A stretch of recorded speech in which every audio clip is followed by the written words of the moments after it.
a call to order, and we would like to recognize that collectively we're on the unceded territories of all the First Nations within our regional boundaries. The next item is to approve the agenda. And I was thinking, because I know that Karen Playfair needs to leave before 11, and I believe Jackie needs to leave at 11, if we could move our roundtable discussion to the last half hour so that more of the group can get to the work plan work and the mural sooner in our meeting. So I would like to move that change to our agenda with your approval. So I would need a seconder. Okay, I see Sal's hand as well as Jackie's. Is anyone opposed to that? All right, motion approved. So with that change to the agenda, I'll move to the special staff report. And we need to have a resolution required pursuant to ministerial order number M92-2020, local government meetings and bylaw process. I'll make that motion. Thank you, Sal Demare. Seconder is Karen Playfair. Anyone opposed? All in favor? Motion carried. And our first delegation, actually for 9 o'clock, is Kim North. She's in the waiting room, I do believe. And her presentation starts package on page 14. Nice picture, Kim. Welcome, Kim North.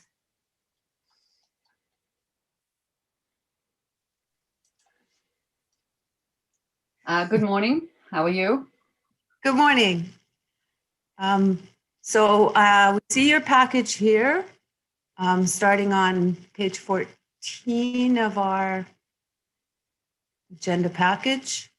And I know you are the community coordinator, and the SLRD has recently been approved again through Northern Development Initiative Trust for some funding to support this hub, community hub. And that will be managed through Lillooet Learns, an umbrella organization associated with the library. And Kim, can I just turn it over to you to take it away? Yes, I can talk quickly, and then I have a PowerPoint. But yeah, first of all, I'd just like to say that I'm coming to you from the Northern Statlium Territory, and I just want to say that I'm very thankful to live in this beautiful land and live, work, and connect here, and on the unceded territory of the Statlium. It said that I was going to talk a little bit about Volunteer Connect. I'm just going to connect, just a brief overview of what we've been doing and how we got to the hub. So we have about 100 not-for-profit organizations in our community, and a lot of people are working in silos. And so part of the work that we've been doing over the last 2 years is trying to bring people together. So we've had over 145 drop-ins to talk about their issues and to get some help. 28 community conversation groups, 6 OCP submissions. We have 5 new software tools that people can use. And we have brought in about $124,500 just for the Lillooet Volunteer Connect, but also for community, other community not-for-profits and people in the community. So that's where we're at from that. We had 64 folks that filled out a year-end survey, and it was really, really positive. So part of the work that we've been doing through Lillooet Volunteer Connect is to try and see how we can support the not-for-profit sector, create more connections with the business community and with government, and to increase the economic opportunities in our community, both for individuals, businesses, and for the not-for-profits. Many not-for-profits are now looking at different ways of earning income to become more sustainable. And so this is the concept behind the Lillooet Area Community Connect Innovation Hub. And it's a bit of a mouthful, I know, and maybe we'll, we'll make that a little bit less later on, we'll see. So yes, we were approved by the SLRD through the NDIT Community Economic Capacity Fund for $25,000 to get this hub off the ground. And currently we have a space secured. We've started paying rent. We're in the middle of renovations, and we are hoping to be open June 1, June 15th officially is kind of where we're targeting our efforts. So I have a little PowerPoint that kind of talks a little bit about the Community Connect Hub, and it'll talk about the partners that we already have secured, and talk a little bit about the work that we're going to be focusing on this year. The funding that we received from the SLRD is to hire a coordinator to pay for some rent in this hub space so that we can trial and pilot this project and see how it works and work out the kinks as we go. So we're really grateful to both NDIT and the SLRD for taking this on, because a lot of times you have to have a full business plan and everything together before you can even start. But they really saw the opportunity here to trial this and to see where the strengths are and where the weaknesses are, and how we can build on those. So I'll just go through this slideshow very quickly because I know I've only got 15 minutes. And if we can go to the next slide. So I think I just kind of laid out how we got started with this. We did have a social enterprise work research project that we carried out in 2018, 2019, which kind of got us on this track of looking at a social enterprise cooperative model of working together. I just want to point out that a lot of the reports and research that both the District of Lillooet and the SLRD have undertaken since, I don't know, when I did this application, I have starting back in 2008 all the way to 2021, there have been reports on how Lillooet needs to connect more, how they need to communicate better, and how we need to have an economic hub. So that comes out of a lot of that reports from the SLRD and the District of Lillooet. Okay, so we have received funding from, that's the Lillooet Volunteer Connect. Sorry, go ahead. You can change the slide. So what is a social enterprise? Just in case you're not sure, a social enterprise is an approach to achieving a social mission and supporting community sustainability that incorporates earned income strategies and innovative partnerships. And so this Lillooet Community Connect Innovation Hub can be a catalyst for change in supporting nonprofits and small business by providing the tools and resources they need to be place-based change makers in our community. So that's our goal, and we're turning ideas into opportunities. Next slide, thanks. So yeah, there's social enterprise kind of turns things around a little bit. It's not a business, and it's not totally just social work, but the work that is enterprising feeds in hopefully to your social mission. And because we have so many partners, we have quite a few social missions that we're going to be holding under this hub. Next slide. Okay, so we are hoping, right now we've got a space and we have one staff person for 2.5 days a week, but there's going to be some volunteer work there. Plus we also have the Lillooet Agricultural Food Society, who also has a part-time position. And so we'll be working together to oversee this hub as we move forward. So we will hopefully in the future, we're hoping to have the space and the staffing and the programs to support community needs and bridge the gap between nonprofit, business, and government sectors. And so what we would hope to see in the future, not too long in the future, is to at least have 4 staff persons working out of the hub. So an administrator, a program coordinator, a bookkeeper, grant writer, and always forget the other one. Anyway, one other position. And we would hope to see that to be both Statlium and settler community, so that we have strong foundation on which to build these programs. Okay, and the hub will be inclusive, relevant, respectful, and we're wanting to partner with Statlium, and we already have partnered with Statlium, and we're going to build that relationship and use this opportunity as reconciliation in action. Next page. So these are our confirmed partners and some of our not potential partners that we've been in discussions with. Currently, the hub is going to be umbrellaed by the Lillooet Learning Communities Society, and they have a really strong partnership with the Lillooet Tribal Council already because of the Adult Learning Center and the Lillooet Library as well. And so there'll be Lillooet Volunteer Connect there, which will be kind of overseeing this transition period and figuring out what the overall structure is going to be in the end. We are wanting to get the Lillooet Chamber of Commerce back up and running. And so we will be trying to support and help them with some of their work this year. Love Lillooet is already online. We have an online LillooNet online shopping program that a volunteer has made for us. And we're going to try and incorporate that into the hub. And the hub will be a drop-off point for things that people buy online. We are working with the Indigenous Skills and Employment Training Program to hire this year summer students to trial the mentorship and apprenticeship program.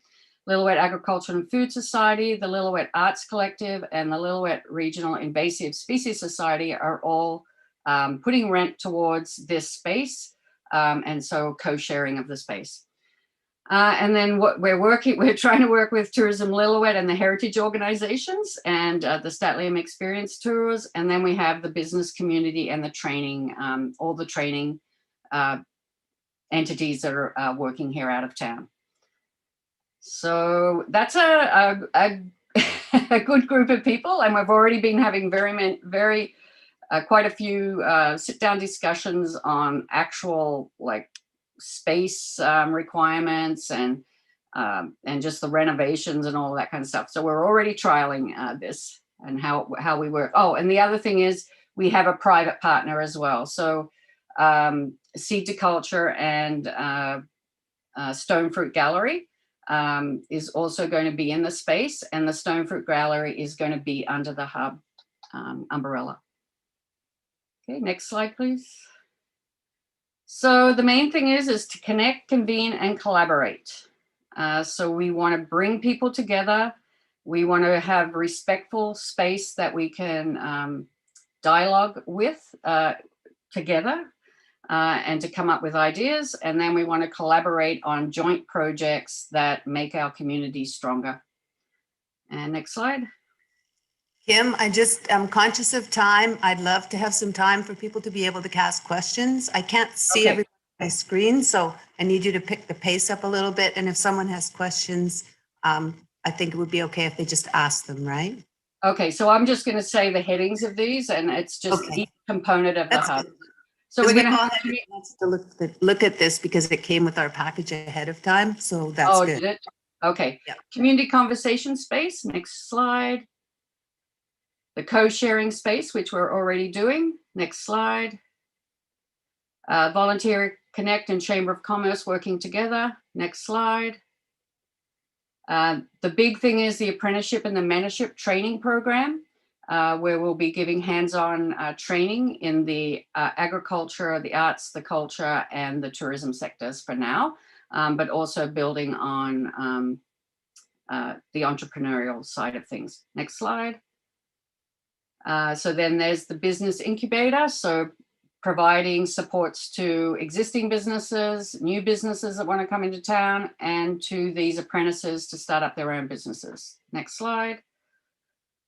Co-working space where we rent out desks and office space and meeting spaces. And we're hoping that some of the politicians that come into town will use our space. Next space, next slide. So there's a big, some of the focus on what we're doing to start with is Lillooet grown, and that's farm to table work. Next slide. Lillooet made, which is all around the art. So there is going to be an art gallery in the space, and there's going to be a makerspace program. Next slide. And next slide, that's a makerspace. And then the heritage tourism, we're still working with these guys, but we're hoping to showcase the beauty of our natural space here, and develop some tours similar to like a farm art heritage tour is one of the ones we're going to focus on this year. And I think that is it, except for, oh, this is kind of the storefront. Would be nice if it looked like that. Next slide. And next slide. And so the next steps are that we're moving into the rental space and we're carrying out a Just Do It Lean pilot project. We're in the middle of a scale collaborative coaching session, which has been really, really interesting. And it is all about moving from grants and donors up to social enterprises and then up to actually asset building. So we are working with a bunch of professionals on that with 7 other not-for-profits. And so it's a really great coaching session. And then we're going to complete a business model canvas by December, and that will guide the sustainable development of this social enterprise. And I think that's it. I'm open to questions. Oh, there's a lot of resources right there. Thank you very much. It's brilliant. And I mean, I'm excited about it. I've participated sort of as much as I can, attended some of the early meetings that led up to this. I'm glad we're supporting it. Could I open the floor to questions from some of the other folks here for Kim? I'm looking for hands or... how's the internet connection there? It should be good because you're right on Main Street, right? Kim? We haven't tried to connect it yet, but we're on that this week with insurance and finishing up all the paperwork for the district. Okay, anyone else? I'm not seeing any hands. So I will just thank you very much for this presentation. Yeah, and I just want to say thank you to Jeanette Nadon from Yes. SLRD, who was really supportive of this project and helped us move it forward with the SLRD. So thank you very much, everybody, and drop into the hub when you're in Lillooet next, if you're allowed. Yeah. Well Bye. done. Bye.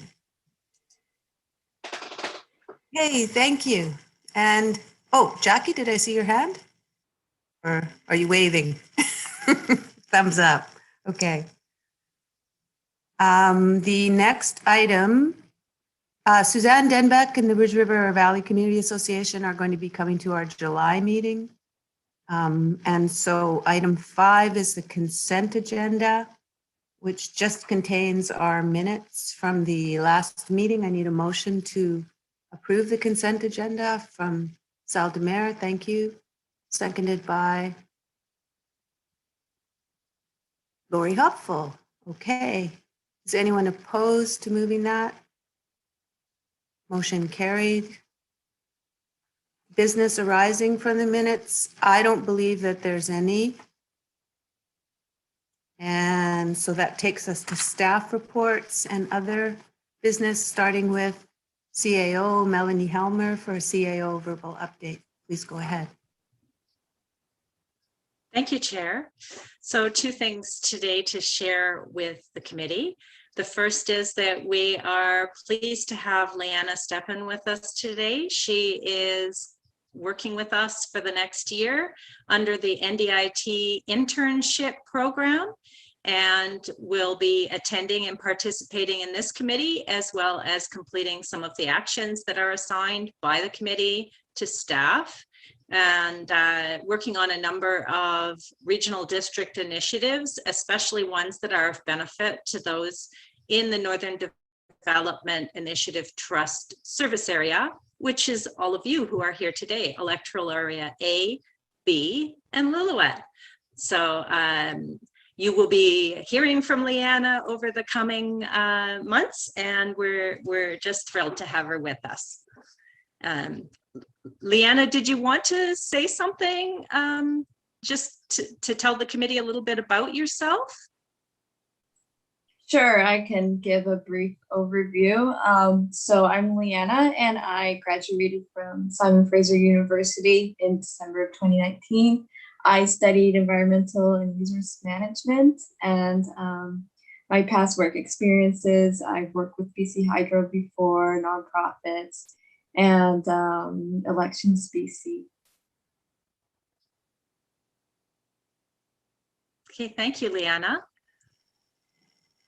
And then the one other thing I did want to share with the committee, and then I'll turn it back to the chair, is that we have another individual who's going to be joining us shortly. We're in the final stages of recruitment for a position called Regional Business Liaison, and that is run through the Northern Development Initiative Trust and is a provincial program to provide an individual who can support the region. So this is for the full region, from our northern boundary right down to our southern boundary, so that businesses who are experiencing difficulties as a result of the COVID-19 pandemic can be connected to resources and supports that will help them navigate their way through the pandemic and into the recovery phase to keep our businesses' doors open and help them to survive.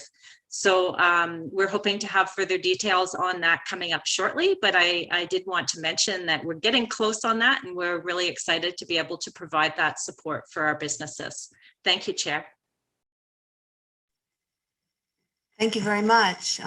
Again, welcome, Leanna. And are there questions for CAO Helmer? Okay, seeing none, then a motion to receive that report. I'll make that motion. I need a seconder, Sal Demare. Anyone opposed? Motion carried. 7.3, Mr. Jeremy, you are up for Municipal Objectives Project Report. Welcome to you as well. And you're on mute. I'll go on mute, you come off. Trying to use that spacebar trick, but then I switch windows and it doesn't work. Hi. So on page 55, I believe, of the agenda is a long sheet showing where we're at the end of first quarter for the municipal objectives for the next 2 years. For this committee, you're probably most interested in the yellow section, the attractive to economic growth. Most of these projects are going to be a year or more in the making. So far, so good. The big news, if you haven't heard, is we got almost $1 million for a major upgrade of the Cayuge Creek Municipal Campground. So we're excited to be working with particularly Sequawash on that development. And we've also partnered with them in the operations of the campground. So we're looking at leveraging the arts and culture of our neighboring communities into that campground to make it more attractive to visitors and keep them engaged and get them to stay here longer and spend more money. So it's sort of a win-win for all of our communities. So more news on that as we figure out how that project's going to roll forward over the next year. You've all got the report there on your agenda, so I guess I'll just open it if there's any questions about it.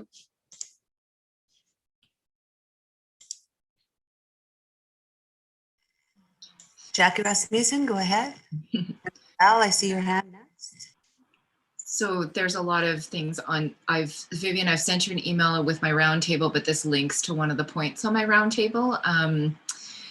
There's a lot of synergy, a lot of people collaborating about responsible recreation and a lot of messaging and stuff. And so I just wanted to plant the seed, as it were, that Alris and Tourism-Lillooet and Bridge River Valley and the Sea to Sky, there's all these really cool discussions and actual stuff being produced, like a one-pager from the Bridge River. Like it's, yeah. Boys, I think Suzanne shared that with me. I've asked her to produce a version for us as well, because we've heard that loud and clear, both from our own residents and our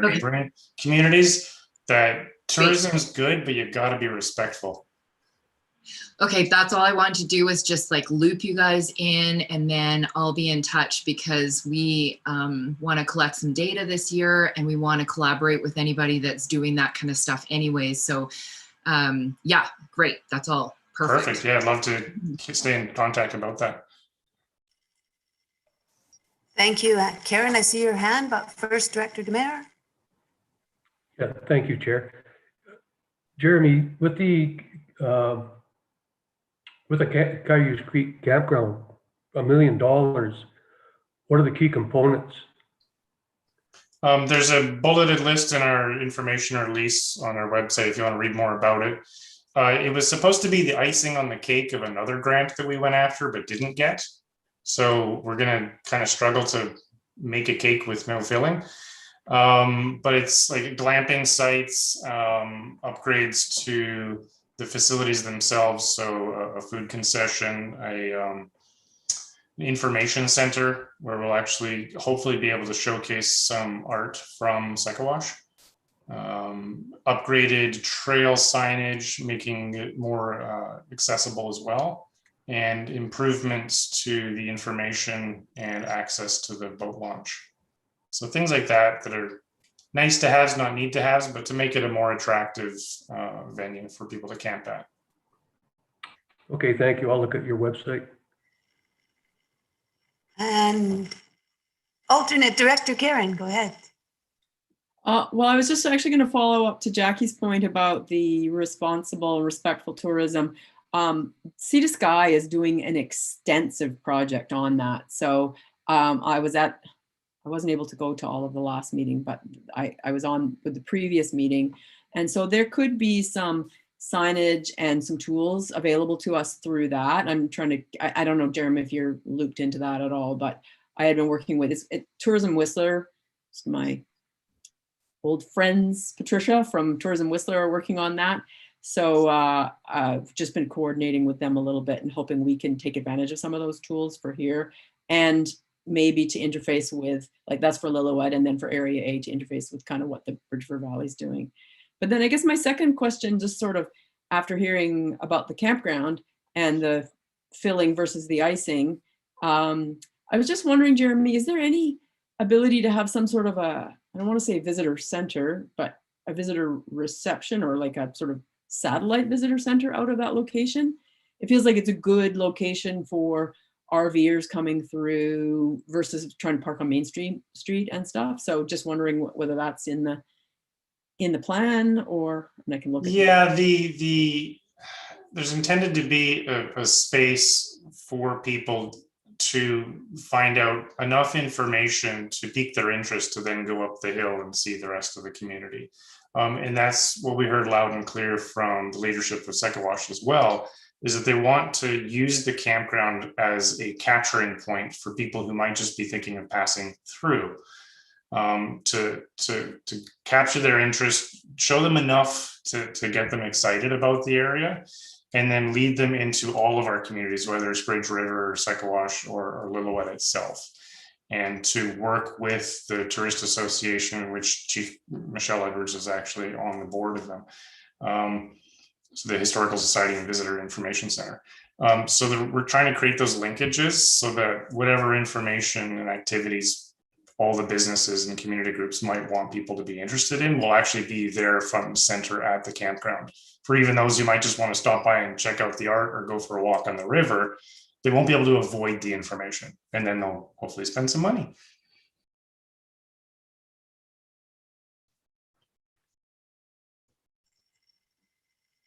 Excellent. I just had a couple of comments, Jeremy, just that there was a lot of work done by a committee around sturgeon, and Michelle was an important participant in that, Chief Michelle, as well as Steve Elaine was from Winners, actually the chair.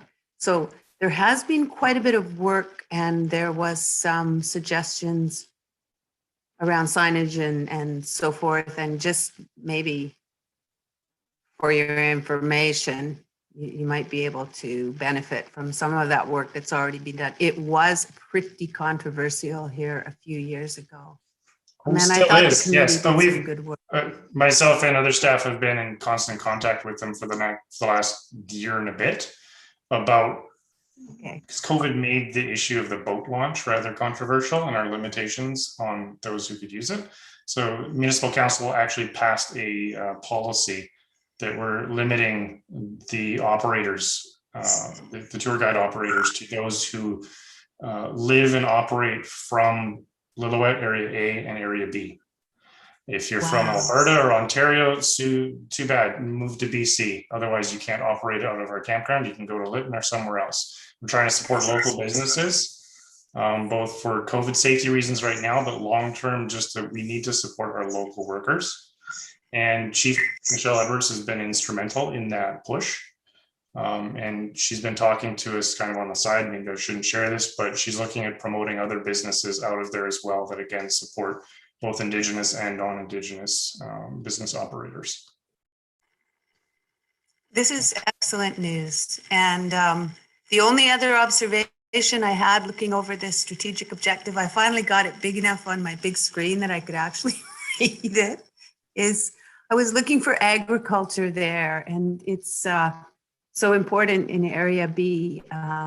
Just the comment that I don't see many references to that, and I wouldn't want it to be forgotten because it's quite a big driver. We don't know what agriculture is, so we didn't bring it up. No, it's what it is that it's buried under the OCP project. We got a lot of feedback about agriculture and about making our agricultural lands more flexible for different kinds of agriculture. So we've had a lot of conversations with the special interest groups in the region in the development. We've got the first draft of the OCP coming out, I think tomorrow even. Council just gave their last input for the draft, but we got a lot of feedback about how we can have a broader options for agricultural land, so that those who might just want to be starting out in agriculture, they might want smaller lots with less restrictions so they can be more creative and figure out how to make it work for themselves. And then to build up from that as their expertise increase. Because right now, all our agriculture is just, it's all or nothing. You buy 100 acres or get out of town. So we're trying to find what works for a broader variety of agriculturalists. Jackie. Sorry, I should have been ready to unmute. Just a thought and a question, probably this might seem super outside the box, but a lot of us that sit on the Agriculture Advisory Committee to the SLRD also live really close or in Lillooet. Something to consider for the future would be super neat. That could be a joint advisory committee. Good idea. Good idea. And I also see a lot of synergy with the hub coming up. So yeah, could be a optimistic summer that we're looking at here. Are there other questions? Okay. Then thank you very much, Jeremy Deniger. And should I be making a motion to receive this report? And I'm not sure that I did that for Kim's report. So we have 2 reports to receive. Can I make the motion that we do that? Seconded by Jackie. Anyone opposed? Motion carried. And yeah, it's great. Thank you for giving us this information and attending today. And I will move on to la-da-da-da. We get to go to the mural now, if I'm following correctly. I'm not missing anything? Okay. Yes, C.L. Helmer. Thank you, Chair. We did have the terms of reference, the information report to receive as well. If you would, either Patricia could talk briefly to that report, or you guys could receive it. Yes, Patricia, go ahead. It's mostly my mistake in the background here, but I'll let you speak to it. Go right ahead. Thanks. So in your package, you have a brief information report regarding the terms of reference for this committee, which essentially just outlines that the existing wording of the terms of reference does allow for the addition of the alternate directors, and the accommodates the number of meetings and the funding for those components of the committee. So if anyone has any, what it boils down to is that in order to accommodate those changes that were made, we don't actually at this time need to amend the terms of reference because the language already allows for that. So if anyone has any questions or any further comments on that, I'm happy to try and answer those. Thank you. And it was me squeaking about where's the updated terms of reference from when we added the so on and so on. And all of those decisions already fit under the existing terms of reference and were managed through resolutions to the board to add the alternate directors and to allow for the expenses and where that budget would come from. And so the existing terms of reference and the ones that you guys have seen are in fact adequate and apply to our committee. So unless there's questions, I'll make a motion to adopt that report. And thank you for doing that footwork. And we can consider when we come up to the end of the year, if we would like next year to continue to include the alternates, we can talk about whether that's valuable. No, obviously I think that it is. I thought it was in the first place, but having had a couple of years working on this now, it's a choice that we can make at the same time as we elect the chair and vice chair coming around in 2022. And so I made the motion to accept that report. I would like a seconder.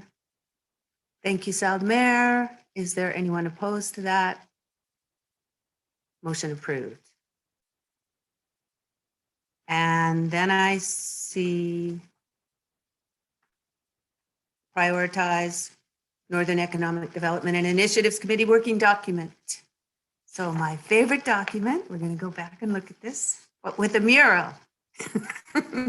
Now I've had some experience with the mural with CAO Helmer. We've used it at the board level. I think it's really cool. I hope you all had a chance to at least look at Philippa did a lot of footwork to kind of get this, and I'm sure Patricia and everybody else to get this kind of ready for us. Is she ready to set that up for us, CAO Helmer?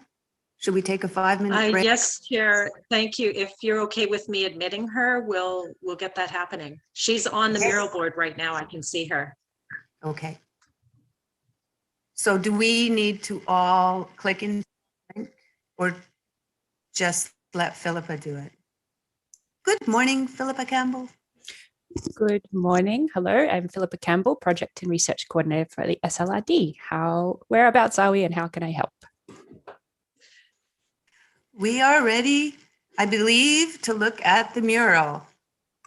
And it is going to outline the priorities that our respective areas A, B, and Lillooet have submitted. I think Patricia's done most of the footwork on getting that into a kind of coherent and updated document. And now we're going to look at setting some priorities on the mural board. So yeah, just to put it up, or do we all need to link into it? We do all need to link into it? So yes, Chair. Yeah, this would be the right time if people are not yet having their second screen with a page of mural to go in and open that mural link. And if anybody has any difficulty finding that link, we can put that in the chat function so that people have the link to be able to access that document.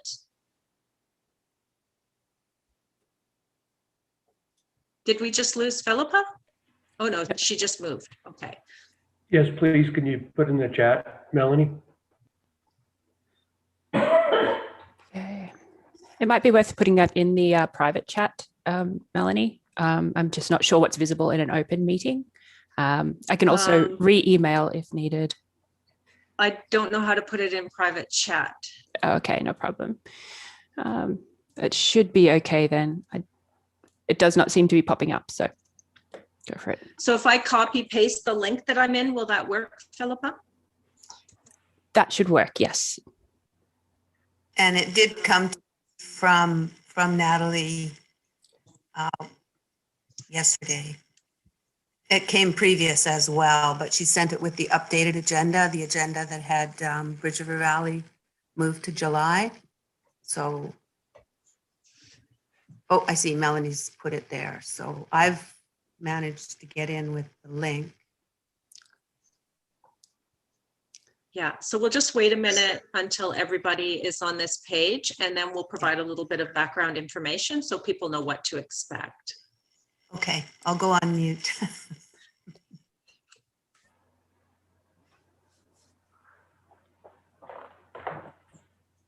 So let's see. It looks like we have 4 of you. The staff can join the link for visibility, but we will not, it'll only be the committee members that will be participating in the prioritization piece itself. And for the members of the public who may be watching and are interested, there is a document on the agenda. It's called the NEDIC working document, and it is at the link for item number 7.5. And the items that the committee members are looking at are exactly those same items. And we're just going to be using this other tool to facilitate their prioritization rather than scrolling through the long Excel spreadsheet. So during the previous committee meetings, the committee has gone through the process of identifying a total of 18 of those items that are a higher priority that they would like to see action first. And for capacity reasons, we're now going through an exercise to identify which one of those items will be addressed first and get the greatest allocation of staff resources. And then if staff and as staff has available time, staff will look at the other items that have been prioritized by the committee. So do we have everyone yet, Philippa? No, it looks like we're still waiting on a couple of folks to join us. I can see the staff have been able to access. So I'm seeing, is anyone having any difficulties? I see Jackie Rasmussen has a question. Can you just tell me whether I'm actually present? Am I supposed to be looking at the practice board? No, we have a separate board that's set up with for this. So we have a separate link which has been dropped into the chat in Zoom, and it's Okay, also. Yeah, I'll do that. Lori and I think, are on the practice one. I see Lori's mouse scrolling too, so I'll get rid of that one and go to the practice one. Perfect. Or I mean, the real one. Am I there? I think I'm there. You are, I can see yourself, and I think there's two folks who have not popped their names in. I believe that might be Director Birch Jones and Director Demare. Are you both on the board? Oh, I'm going to go to the new link and join you. Excellent. Yes, I'm on. Fantastic. Thank you. I can see you have Director Rasmussen. Excellent. Director Demare is on. Fantastic. Weeb.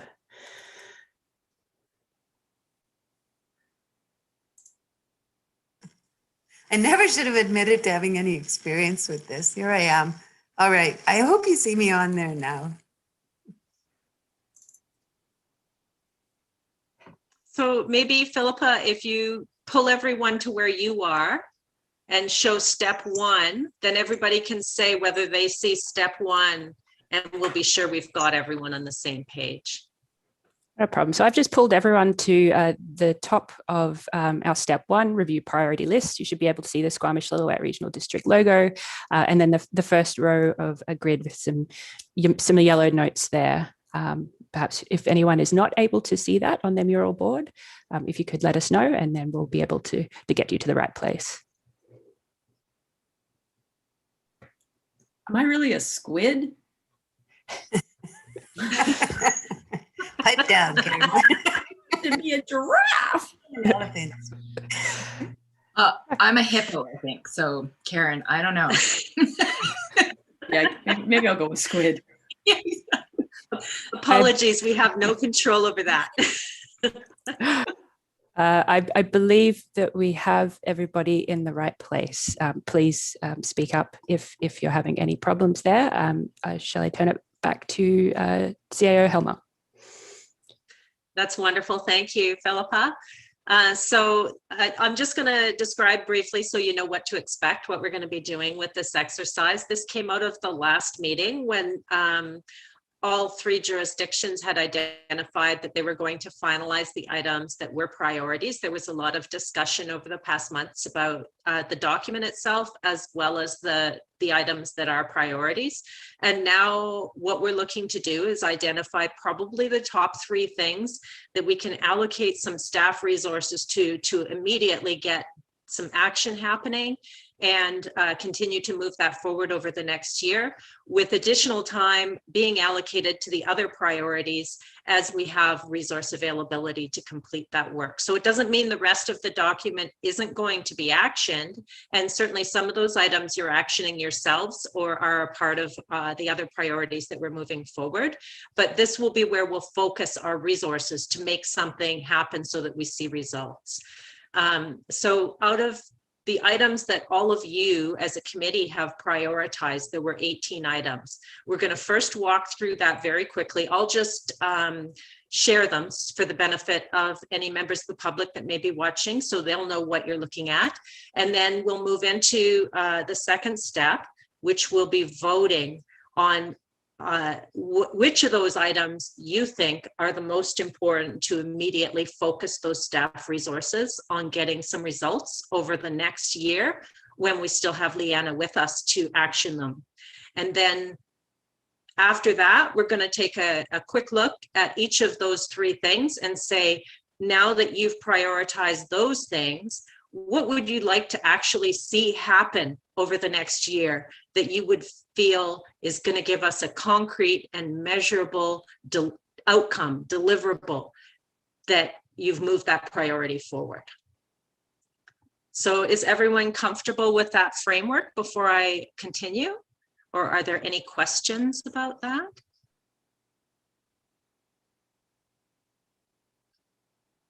Okay, I don't want to move too fast, but I'm not seeing any hands or any quizzical expressions, so I'll continue.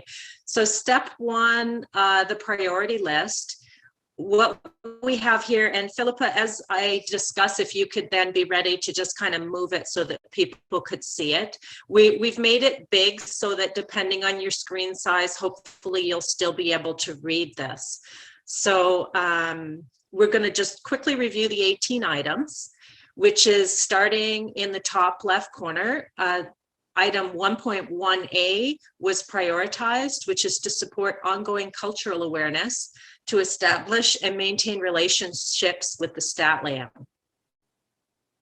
The next one, 1.1B, is to create a Northern Economic Development Working Group with the regional district, the District of Lillooet, Brevka, and participating alongside the Statliam community representatives to identify and activate specific opportunities and deliver measurable results while government-to-government forums continue to convene. 2.1D, develop a Northern SLR. Sorry. Yeah, sorry, Yes. excuse me. I just see that Sal Demare has his hand up, and I see you're looking at the screen, so I'm watching. Go ahead, Director Demare. The 1.1, Thank you, Chair. yeah, the 1.1B, now that we've got the community hub going, they should be included in this.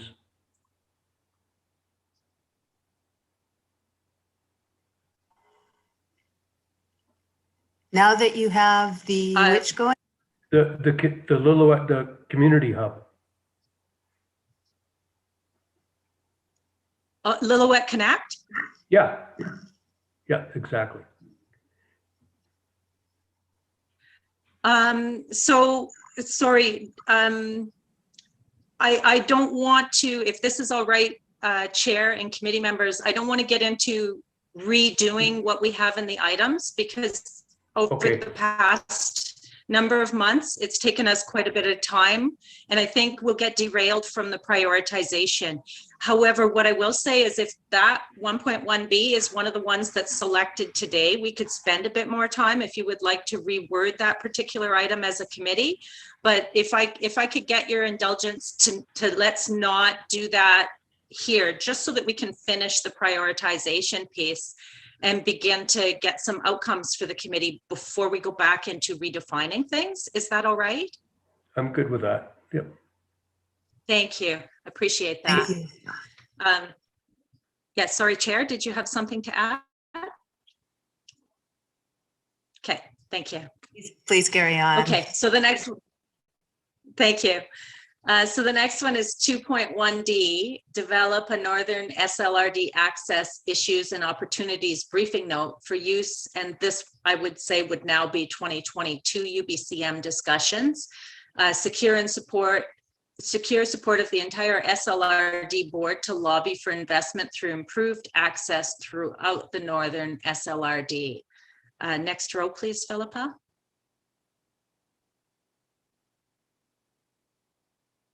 Thank you. 3.2B, investigate grant opportunities available to support necessary capital investments. 4.1A, secure resources to invest in soft landscaping of downtown Lillooet and support the work of the beautification committee. 4.1D, review landfill charges and community business partnerships to make cleanup more affordable and support the free store. And I'm reading through these, Philippa, we could go to the next line, please. I'm reading through these like this for the benefit of any members of the public as well, so that they'll be able to follow along on the working document by the number and the description that we're providing. 5.1A, participate in a regional A-B Statlium territory trails strategy for the Northern SLRD that identifies areas where trails would be appropriate and nature of trail use, walking, hiking, mountain biking, motorized, etc., with Northern Statlium communities to be involved. Ensure trails directly or indirectly begin and in commercial centers to encourage economic activity around trail use. 5.1B, support the efforts of the Brevka Trails Committee as they work together with the Statlium Nation under the Mountain Bike Trails Development Memorandum of Understanding. 5.3A, continue to support Miyazaki House, Halemore Heritage Site, Braylorn Pioneer Museum, Lillooet Historical Society, Lillooet Farmers Market, and other arts, culture, organizations, events in their role as important stewards of community character and sense of place. Next row, please. 5.4A, review existing rec center in Lillooet and consider opportunities to work in partnership with others to improve the facility and the amenities it offers residents. 6.2A, support the efforts of Tourism Lillooet to implement priority actions within their 2019 to 2023 5-year strategy. 6.2B, continue to support the efforts of Brevka Economic Development Committee in tourism promotion activities, Sea to Sky Mountain Biking Cooperative, Mountain Bike BC membership, visitor guide, website, and social channel management, etc. Next row, please. 6.4A, ensure visitor center in Lillooet and visitor info booth in Goldbridge are knowledgeable of experiences throughout the Northern SLRD and are encouraging travel throughout the region pre-summer season familiarization trip for staff. 6.4B, launch and develop frontline staff training program for all businesses available online and incentivize all employers and their staff to participate and learn about the experiences available in the Northern SLRD. 7.1A, establish a service for LAFS, the Agriculture Society, in order to provide for stable funding. And the last row, please.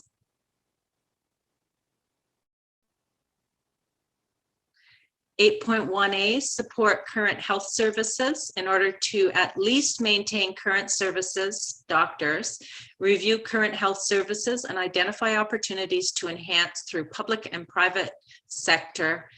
Private sector examples include massage, chiropractors, and physiotherapy. 10.1A, convene and host an annual relationship building forum to share plans and priorities and to build understanding of the various phases of minerals exploration and discuss ways in which labor and purchasing equipment can be met locally and in keeping with community values as well as business imperatives. And the last item is 12.1A, meet regularly with representatives from BC Hydro to understand their evolving plans and purchasing needs and to advocate for ways to create beneficial local economic activity, including job opportunities. Thank you for your patience on that. So now that we've had a review and you know exactly what's on the board, I'm going to ask Philippa to take us to step 2. And we'll discuss what step 2 is, then we'll set the clock and give you some directions on what to do with the voting. So we have provided 5 votes per elected official. When Philippa has explained to you what you're going to do, she'll start the clock and you'll be able to vote. If you do need more time, you can raise your hand and let us know. We can provide more time. Or if everyone is done, then we can shut down the voting after 5 minutes. You will see the result. And at that point, we will also share that result to the public so they will see the outcome. They will not see anything that you're doing during the vote, and your vote will be confidential. So it will just show how many and whether they're unique votes. So Philippa, if you would like to please give them a description of what we're going to do next, and we'll get ready. Not a problem. Thank you very much. Once the voting session starts, you'll be able to apply votes, and we ask that you apply them onto the sticky notes themselves, and this will help us collect the results. All you need to do to vote is just a single click on a colored square, and what will happen is you'll see a vote will be applied, just like in the sample here. You'll be able to see that you voted on it. You won't be able to see what anyone else is doing, and you will be able to see if you accidentally add more than one vote. It's just a single click. If you want to remove a vote, shift click. And if you have any challenges during this session, please do speak up, because we can sort of provide cues to you as you go through. I'll just take a quick look. Yes, if any challenges arise. What I'm going to do now is I'm going to take you to the top of the grid, and you'll need to move yourself up and down the grid so that you can see all the squares, and you can vote on the ones that you need to. So just bear with me one moment and I'll just pull everyone there. A note that yes, the votes are anonymous. Just a quick check, please, that we have 6 members who will be voting, and that will help me just keep an eye on the votes as they come in, the numbers only, not the names, so we can adjust the time. Is that correct? That's clear for me. That should be correct, Philippa. Okay. Is it clear for everyone else? Click once on your 5 priorities that you choose from this list of 18. Questions for Philippa? And I think, as Philippa just said, just pipe up with a question if you're getting stuck along the way. And Philippa will tell us when to start, and we'll have a 5-minute opportunity to think about that and vote. I'm not hearing any questions. If we are ready, CIO Helmer, is it okay if I start the voting session now? Okay. I'm just going to please proceed. That's great. Thank you, Philippa. No problem. It'll just take me a moment to set it up. You will get a notification when it's time for you to start voting. So just one moment. Staff may see the notification. Just ignore it, please.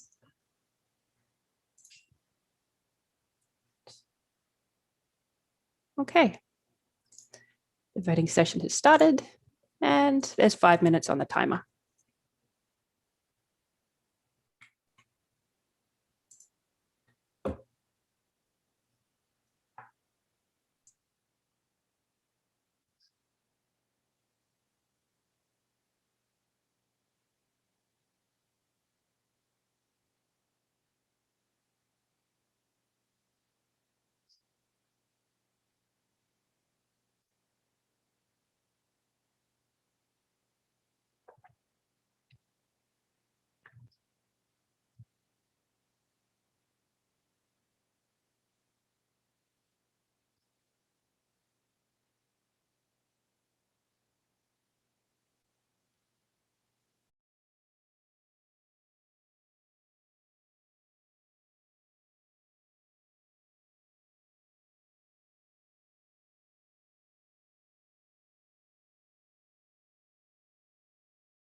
I see Jackie Rasmussen has a question, and just pipe up, you guys, if you have a question, because I'm looking at the other screen.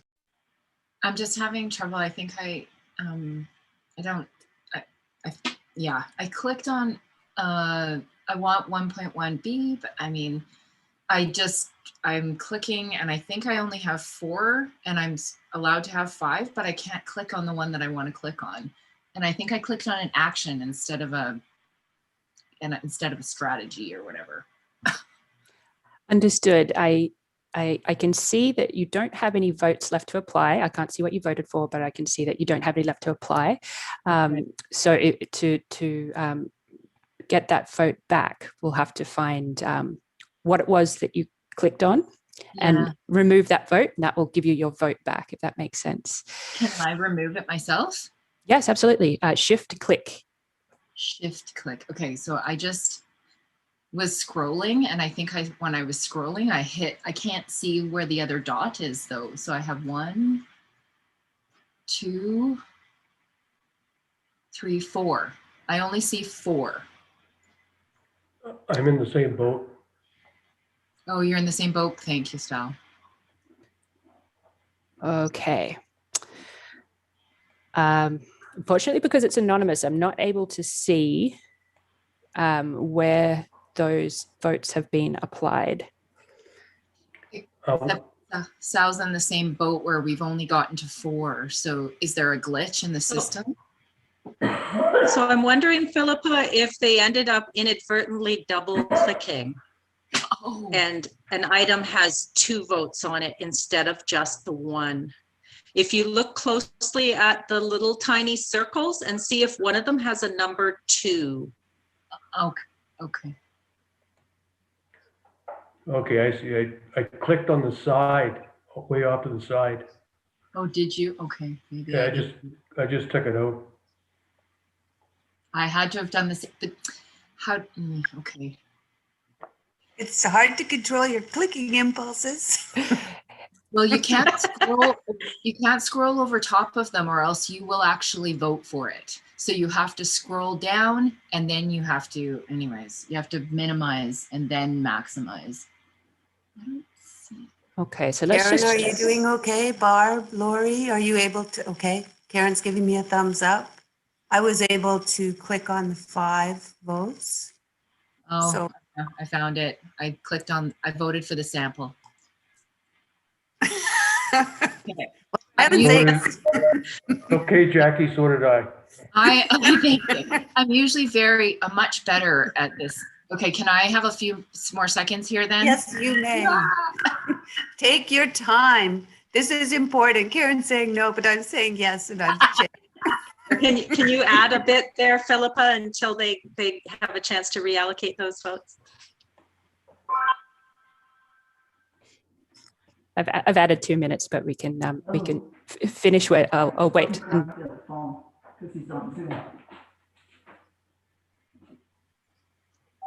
And this is a new tool for everyone, so completely understandable. That's part of the learning process. Yes. Yeah. Welcome to our current reality.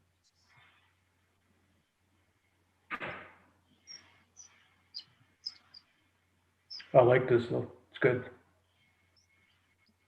Good tool.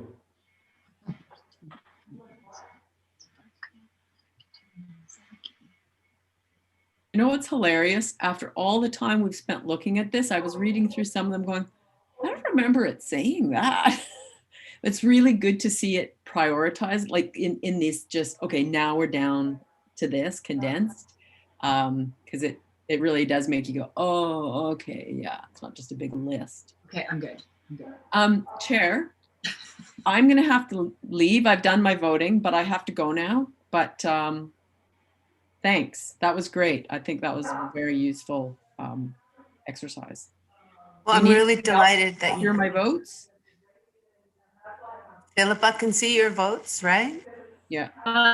So everyone has completed. Can you see that the voting is completed, Philippa? And if that's the case, we could share with Director Playfair before she has to leave. Or even with everyone, I think, because I see a thumbs up from Jackie as well. And well, it would be Sal, everyone. Yeah.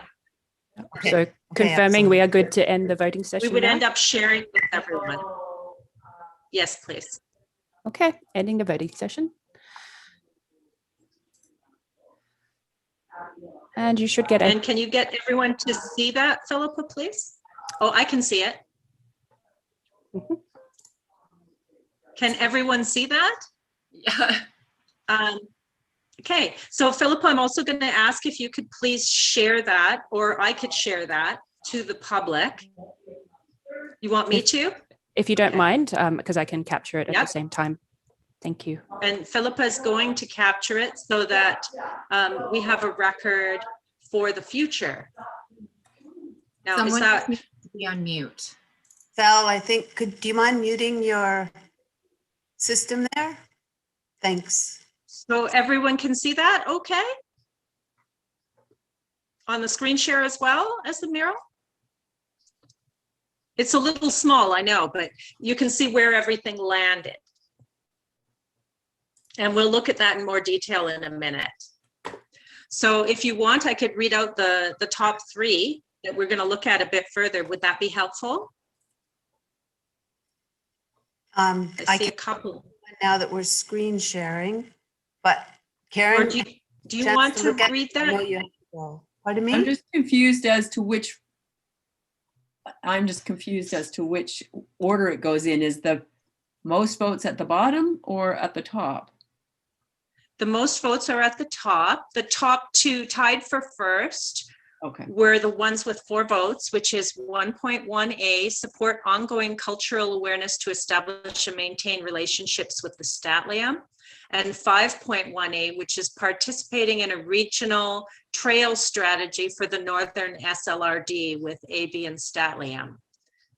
And then the next priority, which would be the third one, the 3 that we're going to look at, rounding that out, is 4.1D, review landfill charges and community business partnerships to make cleanup more affordable and support the free store.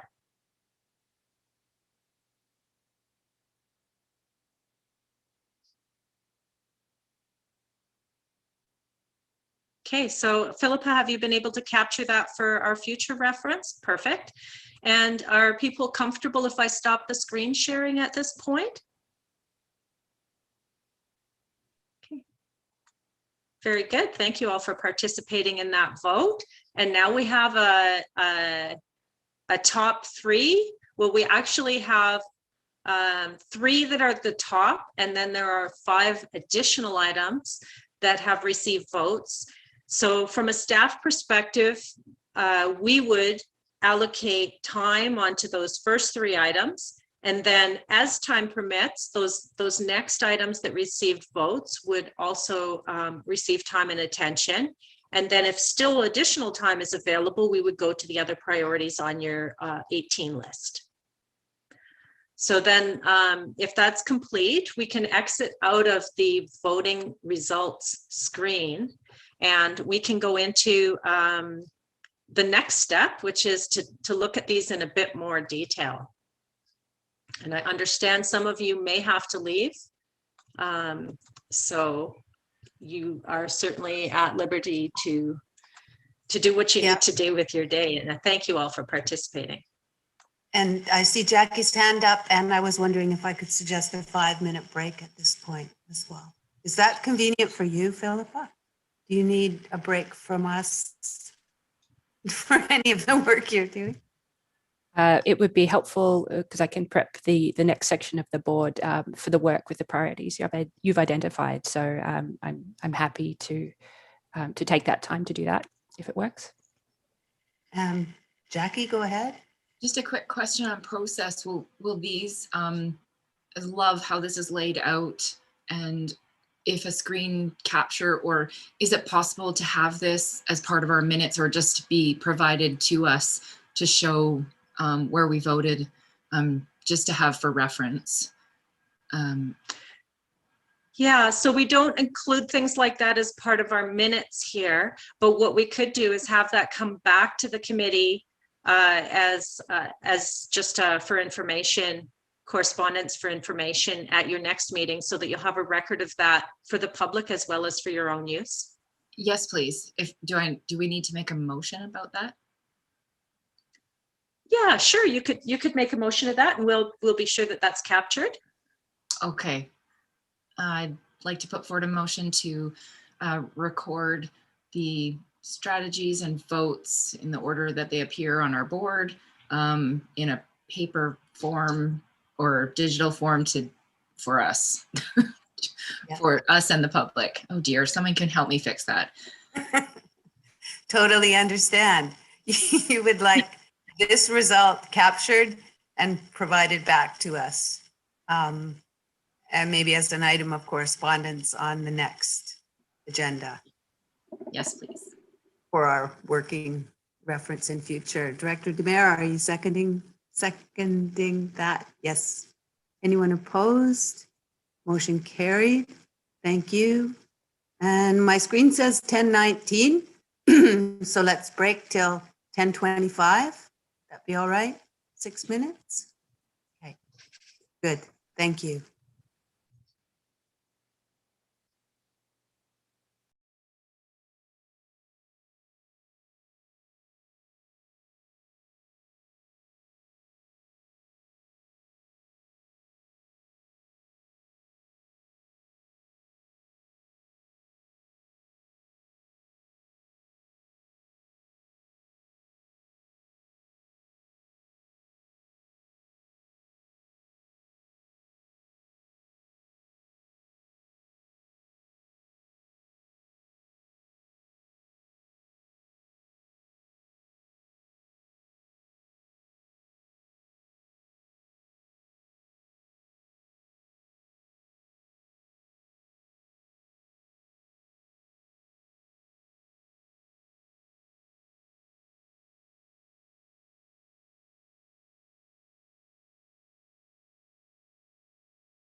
I'll call to order back to order as soon as I catch my breath.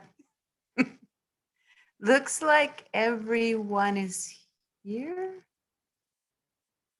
Barb, Lori, I'm not sure.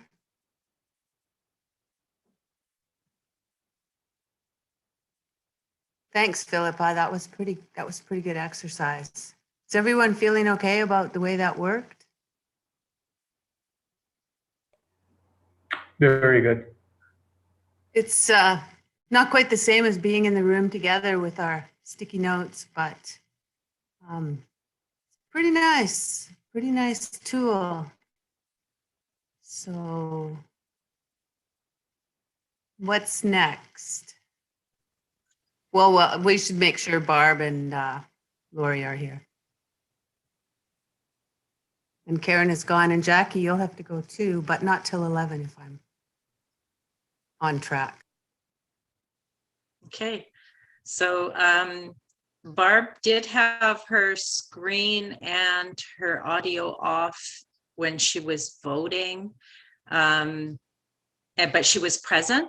So if there's a way she could indicate to us whether she's present or not, that would be helpful.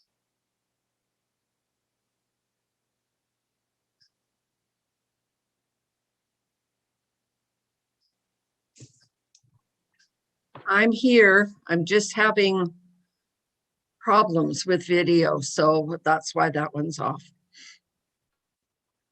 Thank you for that.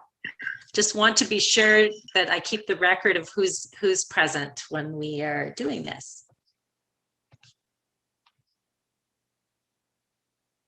Oh, and there's Lori right beside me. I was not seeing you. Okay. Okay, everyone see her. Back to you, CAO Helmer.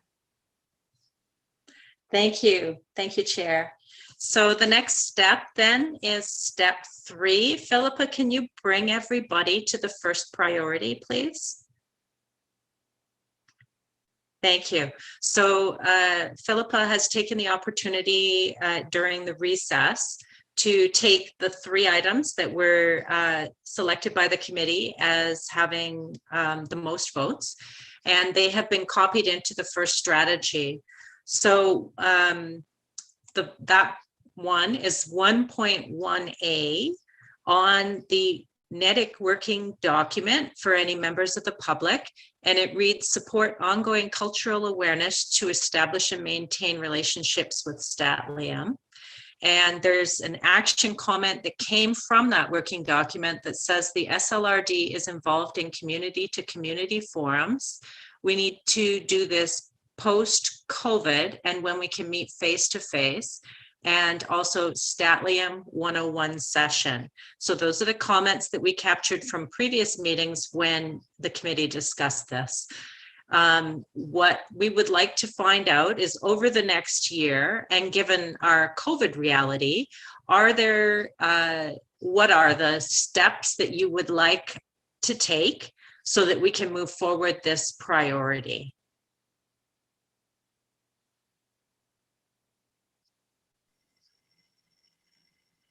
So does any committee members have any comments, or Chair, would you like to lead us in? Thank you. I understand that it's much better. I mean, and our own committee is a pretty good example of this, of, you know, how difficult it is sometimes to have relationships and get work done on Zoom, but we are doing it and we've been at it for over a year. And so, you know, an alternative to be, especially while we have Leanna here, and it's our priority is to at least offer some sort of virtual forum to our StatLiam partners, rather than saying we're going to wait till we can meet in person. I think that maybe it would be more pragmatic to just try and proceed with hosting a virtual forum. So that was my thought, and I see Director Demare. I totally agree with Vivian. And the StatLiam 101 session, I think that could be a precursor to the community forum. So basically, You know, we had Kathy Narcisse at one of the sessions back at the Lillooet Library a few years back. That was very good. And there's lots, if we can get something like that again, that we can share on Zoom via public meeting and targeted at the SLRD Northern communities, Area AB and Lillooet, I think it'd be fantastic. And I think the Zoom online sessions can be a real good benefit actually to get to more people in all our communities.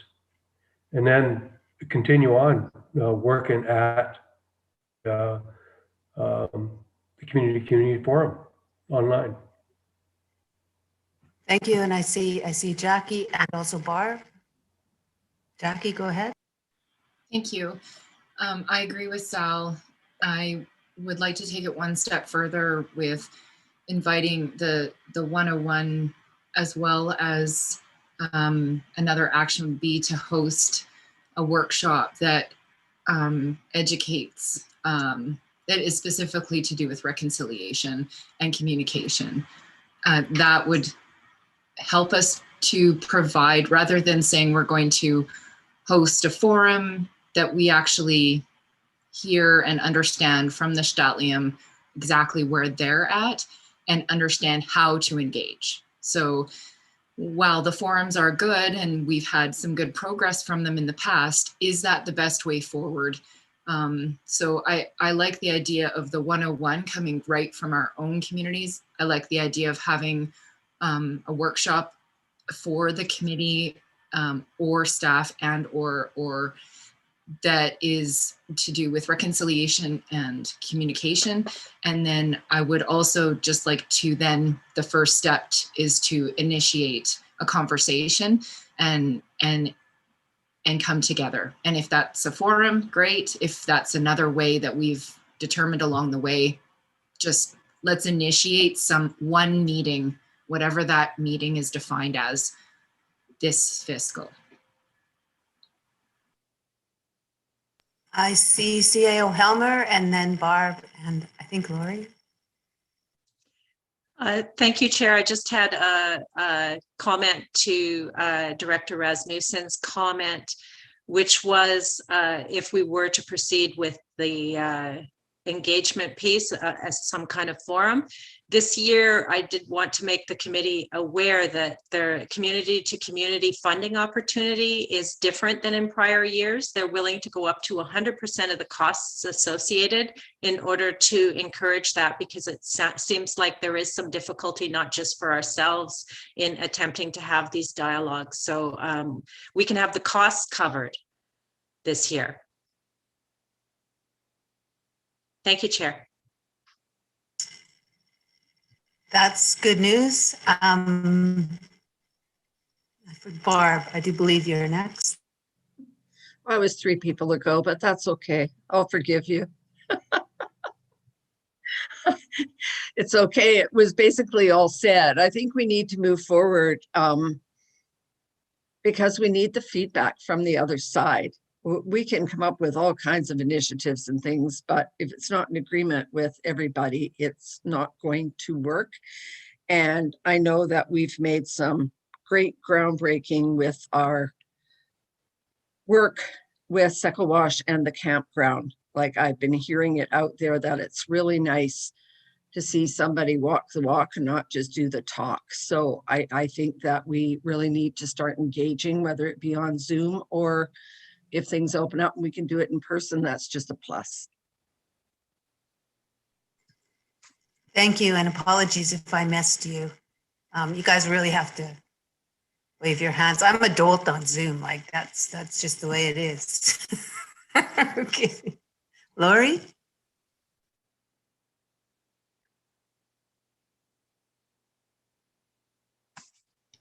Sorry, no, I was good. Barb covered it. Thanks.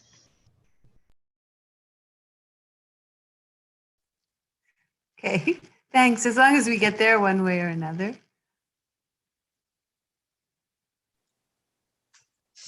Okay, that's excellent. Well, I think that's a really great list of things that's actionable, measurable. We know what we would need to do. So we can go away and find out some more information about those 3 steps and begin to take some actions and have some further dialogue around that. Thank you. Did anyone have any further comments on that? Or if not, we can move on to priority number 2. The lead, yes, Philippa, thank you.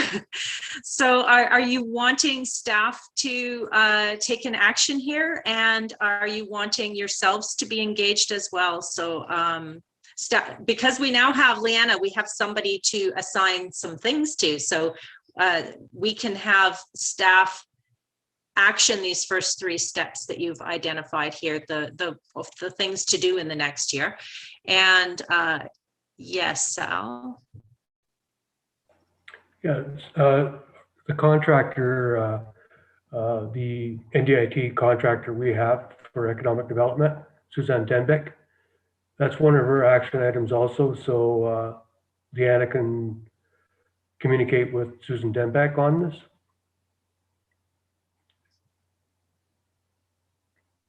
Okay, so Philippa, can you put, yeah, you're putting it there, and we can add Suzanne Denbeck right in there. And I think she works with Lillooet as well, is that correct? Perfect. And I see Jackie as well. I just wanted to offer my support for community contacts, because while I don't work directly, say, with the economic development officers, I often work with administration and the land departments. And if there's anything and anyone that I can connect staff with, I'm happy to do that, because I'm quite involved with the communities. That is a really great offer. Thank you. And, you know, having just attended ours' AGM and so forth, I know Jackie really kind of keeps her finger on the pulse in our First Nations communities, and then it's changing like everything else. And she is current and very well connected. So that's a very good offer. So keep that in mind, Leanna. Excellent, thank you. Is there anything further on this one?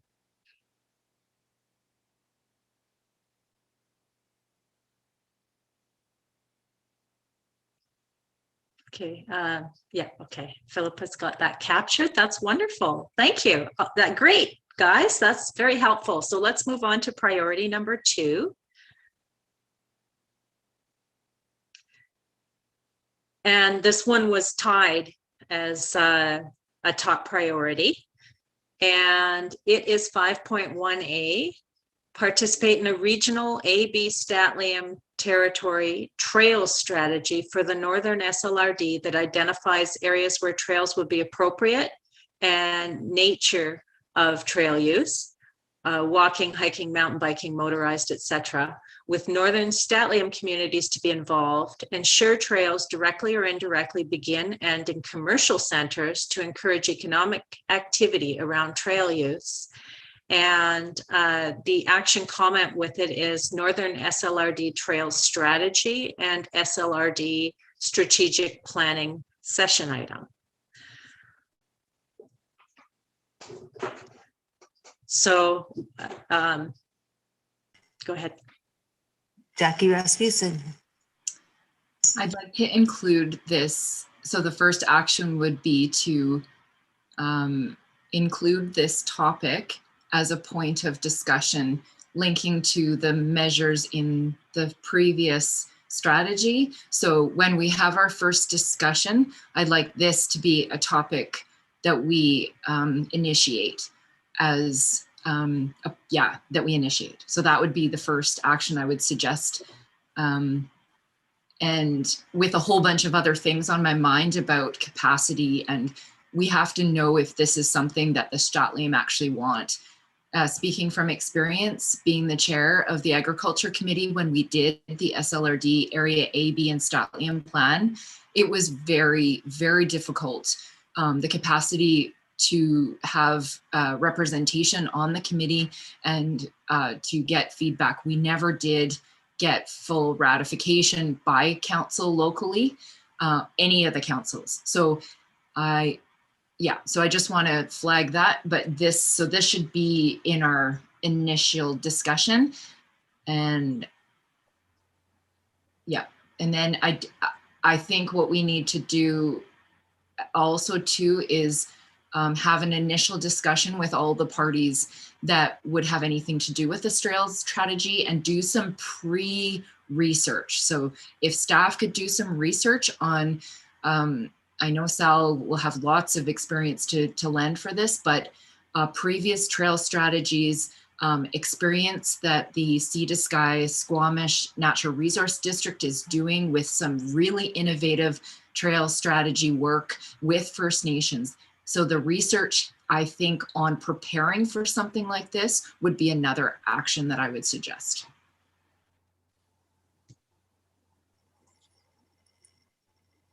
And Excellent. Thank you. I was reminded by Jeanette Nadon that the Ministry of Forest Lands, Natural Resources, Operations, and Rural Development have a role here. And where's their position? I haven't spoken to them about that for this area for quite some time, but they need to be included early.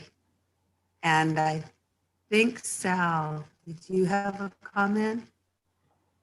Yes, for sure. Yeah. I think Cascades Environmental has actually did the initial Sea to Sky Trail strategy. So I think communication with them prior to anything is important. I totally agree with Jackie that this has to be an item on the previous priority, so that it gets brought up there first. That's the first place it should get brought up.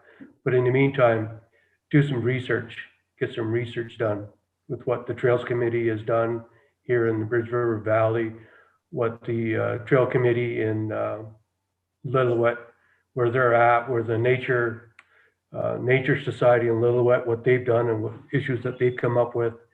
So we actually get some really good background into our challenges here. We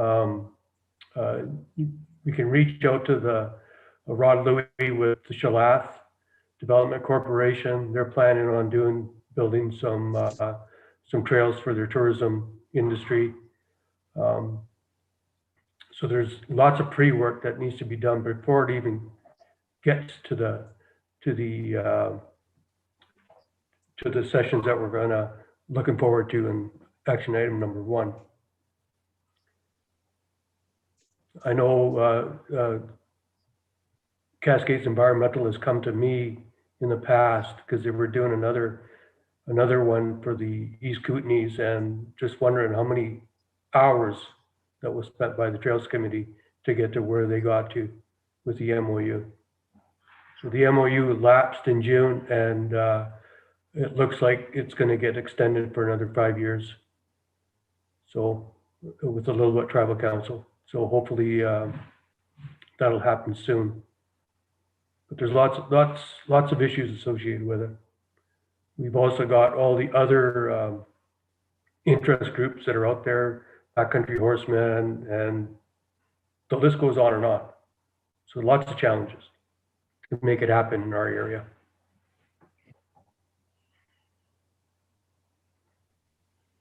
Noted, and I really appreciate the notes that are being taken here. Philippa, thank you.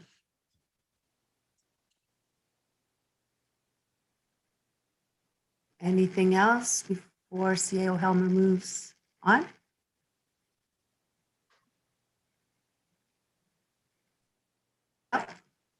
Yes. Yes, Aldermayor. I think the Northern Statlium are going to be more responsive to something like this, especially if they're fully engaged, mainly due to be blunt, COVID has brought so many people into the valley. And that's one of the reasons why the Lillooet Tribal Council's come back and wanting to get the Trails MOU going again, because there's no management of what we have up here in the whole northern area as far as public recreation, using trails and so on and so forth. So I think the timing is good to start this. Thank you, Jackie. I just also wanted to add, if in number 2 with the background research, if we could add funding for First Nations involvement. So one of the things I think that would have helped us for the agriculture committee and the strategy was to have funding, to have their time to be at the table. Because what I see in most of the lands departments right now are that the lands people, traditional territory, are stretched so thin, they can barely they're swamped by referrals.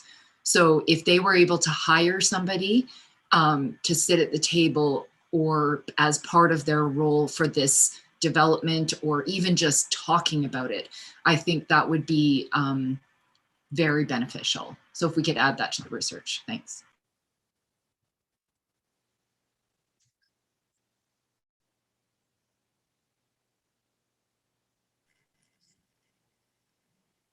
Another excellent point.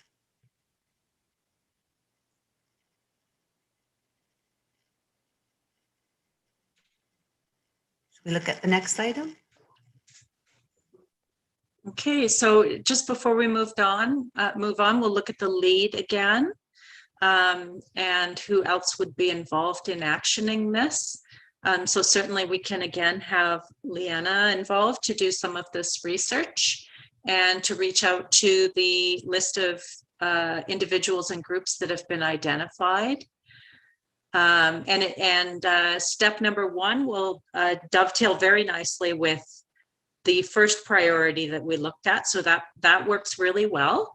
Were there any other thoughts on who to incorporate here? Karen's not here, but we better not forget about Or tourism. just that copy?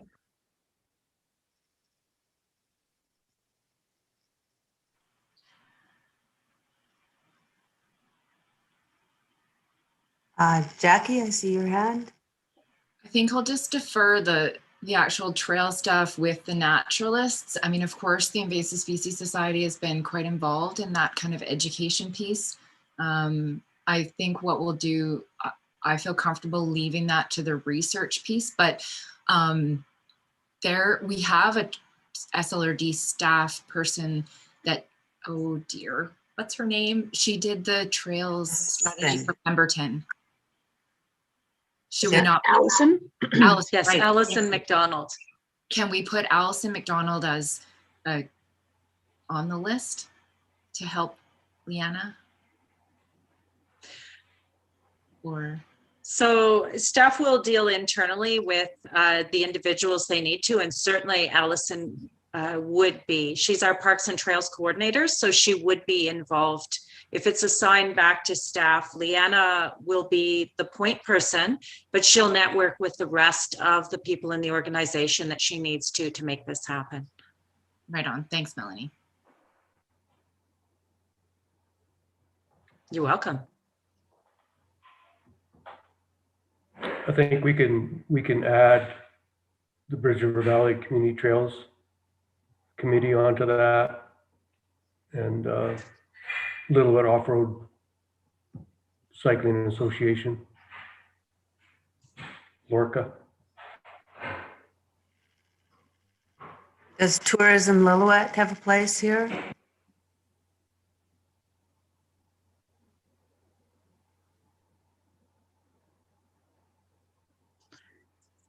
I've got some notes on the side, and I expect that the other staff do too. The ones that I've got on the list at this point are Sea to Sky Trails, Brevka, Lillooet Trails, Lillooet Nature Society, Ron Louie at Shalath, Tourism Lillooet, and Lillooet Off-Road. In addition to the ones that are already written on here. does that sound like, you know what, if you guys think of anything else, please feel free to just say, hey, think about this too. And we may find some others as well as we move forward. So if there's some other opportunities or looking at what other regional districts have done, other research that would be relevant and appropriate, we'll just bring that in.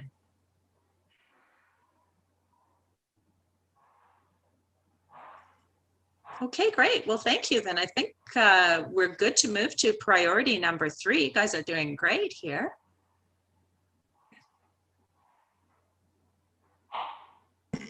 Not quite. Jackie Rasmussen has a comment. I just had a question. Oh. I just had a question. No, it's all good. Just from Barb to Barb and Lori in the last 2, were there any District of Lillooet lead people that you guys think should be added to that list with regards to any of it?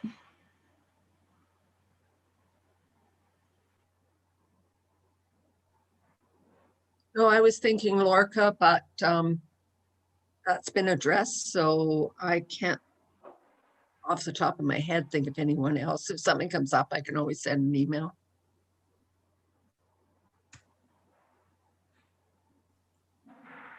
And Lori, I saw you speaking at the same time as Barb.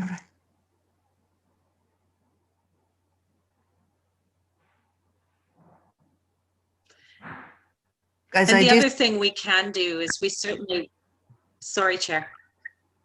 I do see that trails are referenced in the plan, but I think it's part of a longer term strategy from the district.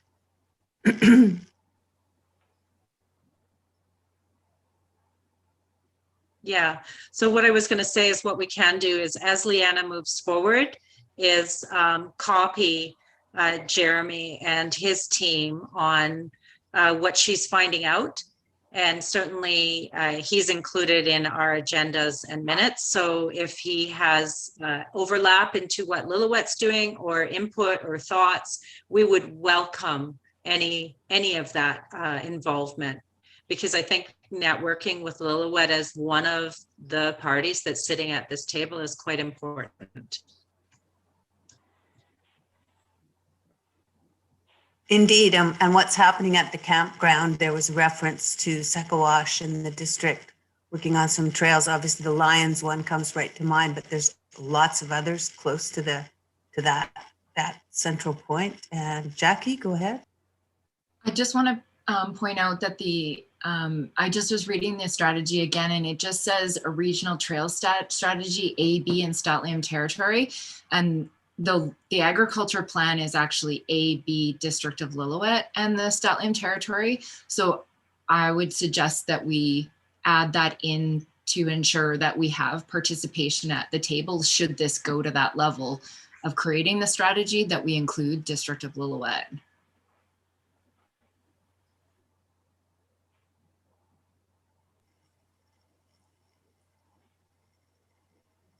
Good. Oh, and So there's does anybody have? Jeremy just popped in to give a thumbs up. So Is everyone good with that? I didn't want to. Thank you. Glad there's a Which thumbs is up. excellent.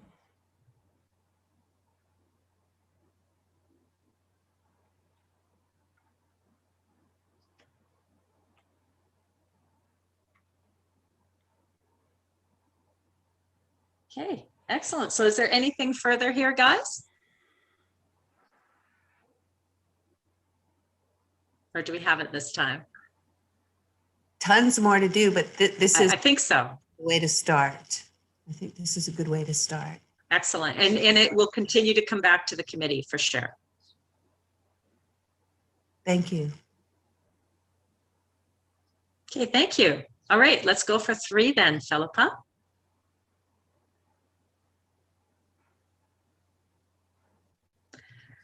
So priority number 3, which received the second largest number of votes after the other 2 that were tied for first, is to review landfill charges and community business partnerships to make cleanup more affordable and support free store. And there was an action comment, investigate Clean BC Organics Grant Program and SLRD Solid Waste Committee status with a question mark and feasibility study underway that could lead to Clean BC grant. So with the backdrop of the current actions that are happening, what are thoughts on those specific and measurable actions that we'd like to take over the next year to forward this priority?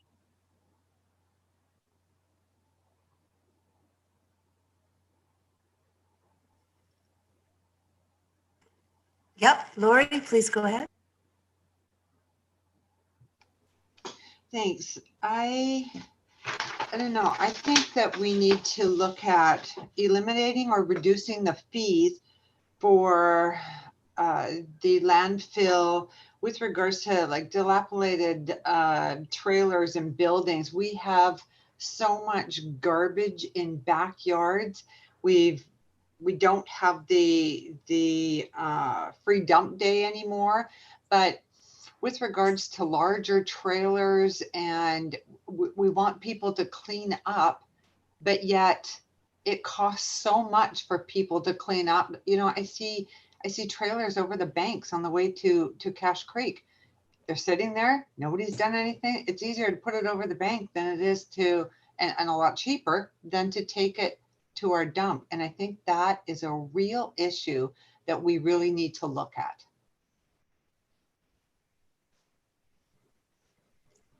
Ms. Rasmussen? I think that we need to resurrect the solid waste committee and include District of Lillooet and get the topics all on the table, because the other part of that is illegal dumping of garden waste that continues to occur everywhere. That's an invasive species.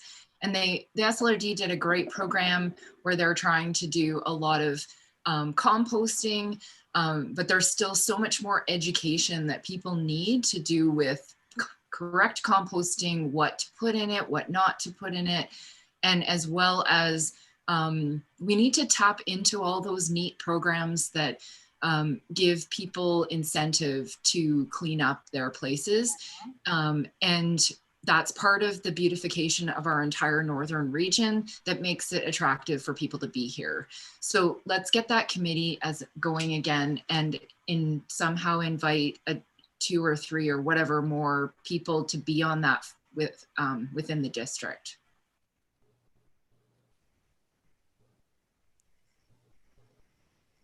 Oh, sorry, and funding, just find some funding to put that in.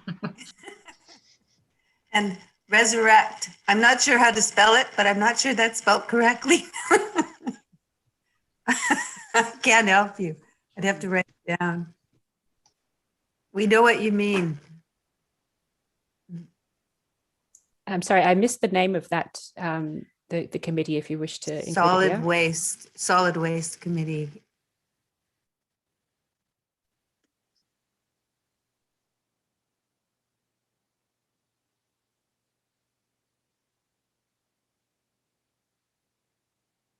Okay, so if I could, just in response to these, some of these things are things the committee does not have authority over. And we can massage the wording after, because we would have to say investigate or look into or find out if for some of these actions, because we have a solid waste bylaw that governs what's charged, and that's done that affects the SLRD, and there are costs associated. And so if we were, for example, to waive fees, then that would be borne by the taxpayers. So we would be transferring the cost from the individual to the taxpayer. So there's some things, and then we would have to look at the impact that would have to the rest of the region. So there's a number of things there. We'll capture them, but I did just want to point out that there could be some other ramifications that would have to be considered, and that decision could be a board decision rather than a committee decision, and may involve bylaw amendments if it were to go forward for some of what was discussed here. And as well, the Solid Waste Committee would be an allocation of staff time. So we would have to see if, like, that wouldn't be just Leanna, it would be an extensive amount of staff time to find out what our staff resource allocation availability would be to do that type of initiative. So I I don't want to detract from what's being brought forward, but just to say there's some other considerations that have to be weighed in, and that we can look into that and provide an update back to the committee on that list of things, if the rest of the committee is supportive of them, as to where we go with that. Okay, so are there other thoughts on what we've already got captured here, or on other aspects of this?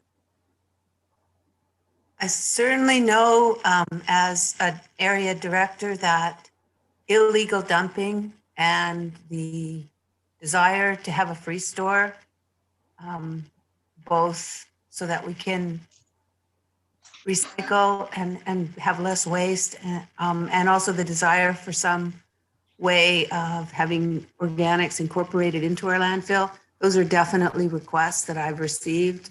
And I know that they've been discussed at the board level too. So I'm very much in support of this. Oh, sorry, Sal. See, I'm talking, I'm not paying attention. Jackie, Sal.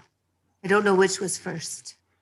Just a quick one for Philippa. Can you just add in after identify strategies to support cleanup, just in the brackets, put free store and then building materials and such. So we just capture that in the strategy or measures, or thank you.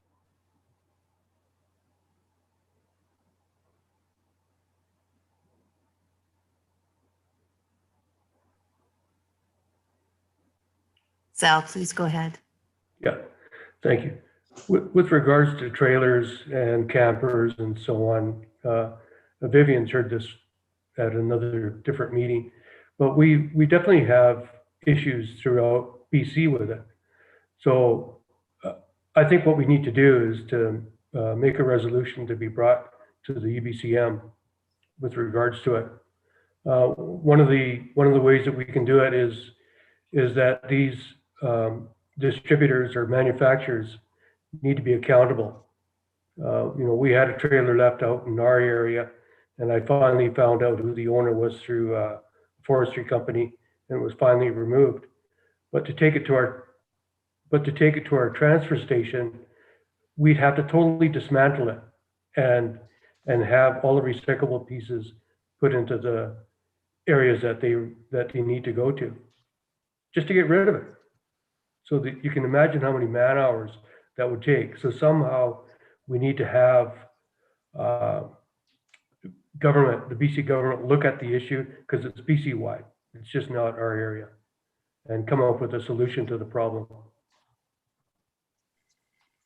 Thank you. And I see Lori and Barb. Lori, go ahead. So I agree with you, Sal. And I also think that along with UBCM, it should be ICBC too. ICBC, all those vehicles that are over the bank have identification numbers. They have VIN numbers. They got to belong to somebody, and it's got to be traceable no matter what, like unless they're scraped off or something, but a lot of those vehicles are, and they should be made to clean them up. And going along with that, there's a lot in yards and everything. People have their old trailers in their back, and I'm talking mobile trailers as well. Like, we have to find a way to be able to support or, do grant funding, whatever the way it is. We have to make it a process that is available and affordable for people to do what they can to clean up their yard and move forward with new housing and new trailers. Thanks.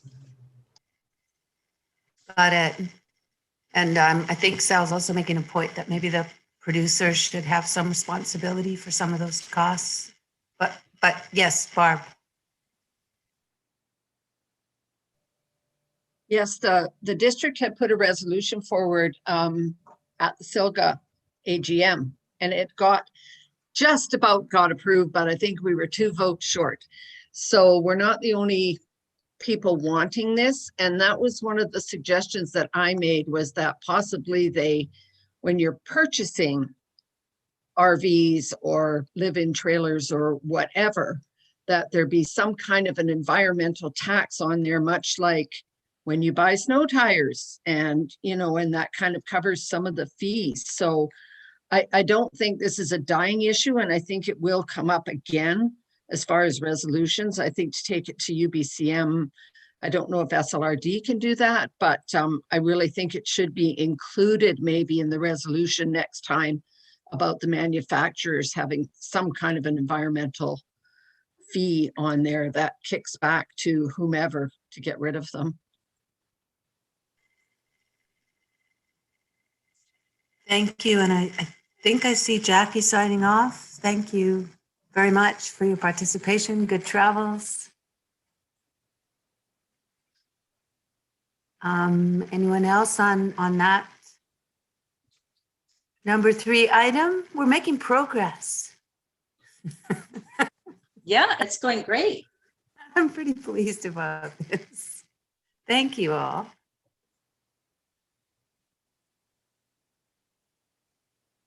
Okay, so then that leaves us with the lead of who we want to be actioning this.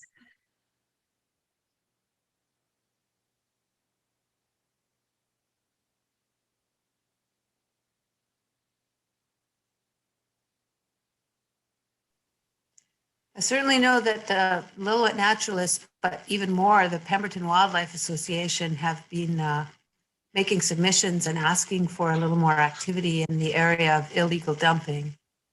And those, but that, I mean, they're not the lead, but they're certainly concerned and knowledgeable partners. Okay.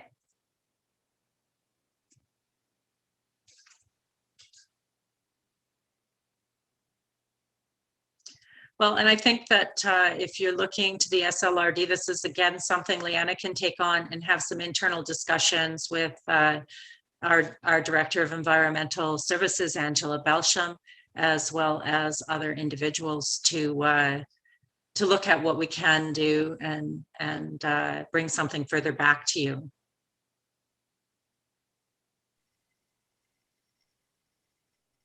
Thank you. And we did, just Leanna, for your information, and you'll learn all of this. We did have a pretty busy little free store happening up at our landfill up until a couple of years ago. And so there's some reasons that was shut down, but it's been a long time and people do miss that service.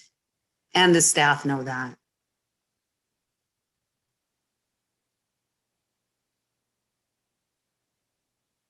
So where are we at? Is this sufficient input? Yes, unless there are some further thoughts coming from the committee before we shut down this, just to be sure we have captured everything the committee would like to share on this third priority.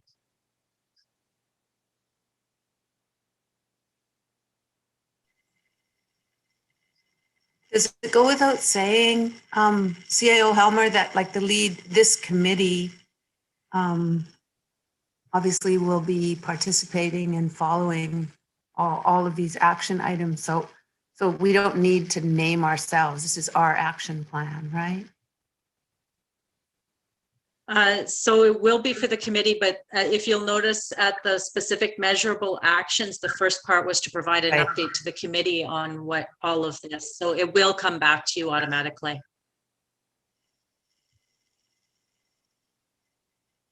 Other comments? Jeremy, would you like to weigh in? I think you know a lot about all these topics, but this one Yeah, too. this is important to us from both environmental standpoint, and first came to staff more as a economic issue of we have a housing shortage here and the costs for disposal are a major barrier to addressing that issue. I like some of the creative ideas that I've heard here about how to tackle that. So I'd love to participate in those discussions. I think we need to take a multi-pronged approach with stronger enforcement, more education, and look at ways of funding the disposal to encourage proper management of the waste stream. Excellent. Excellent. And I'd love a free store as well. I had one in Summerland and I miss it. I know. Me too.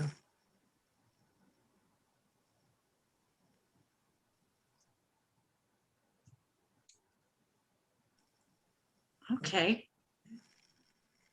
Sal, are you great. you're putting So Yeah, the free store at the Gold Bridge transfer station has been closed due to COVID, but it is really well used, really well organized, and used heavily by a lot of people once it gets back online.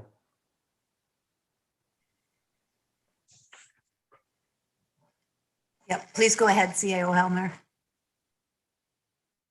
thank you, Chair. I don't want to shut it down too soon if there's still some further thoughts. I just wanted to say that if we have captured these, if we could then have these items, a resolution of the committee that these items be made as recommendations to the board so that we could have the board's approval for the allocation of staff time. So I would like to see if you would entertain a motion on that. Certainly. Would someone like to make that motion? And I see Lori's hand up, and the seconder would be Sal DeMare. And is there anyone opposed to that motion? Seeing none, that motion is carried. Thank you. I am pretty excited about this. This is great. And we're kind of on time too. So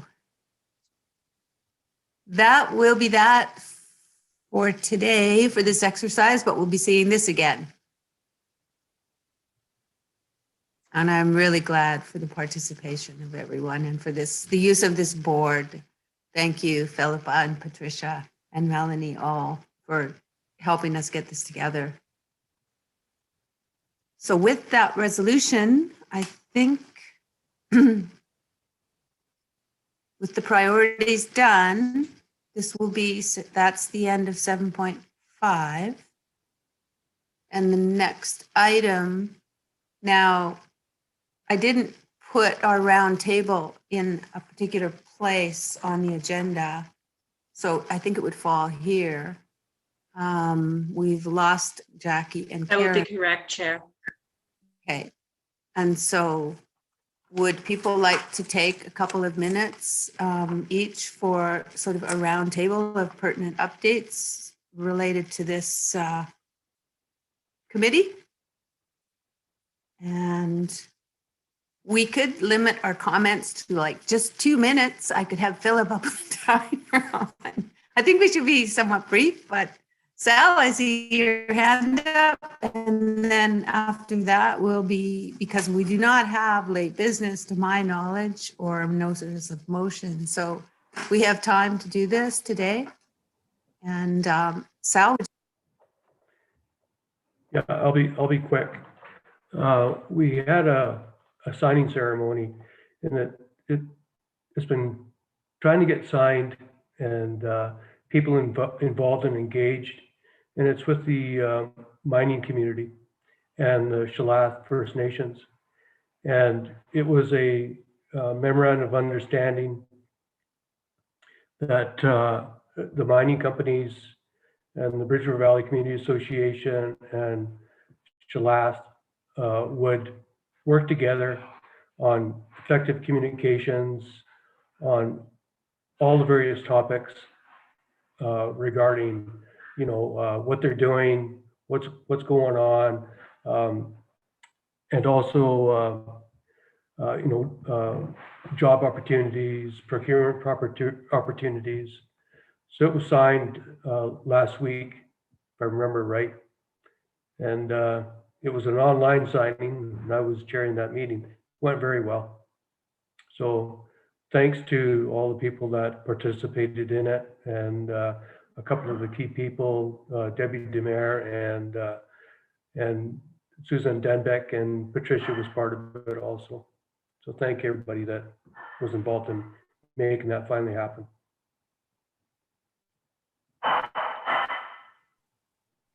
Thank you. Jackie was good enough to leave a little written update, and so I'll just go to that and give that to you.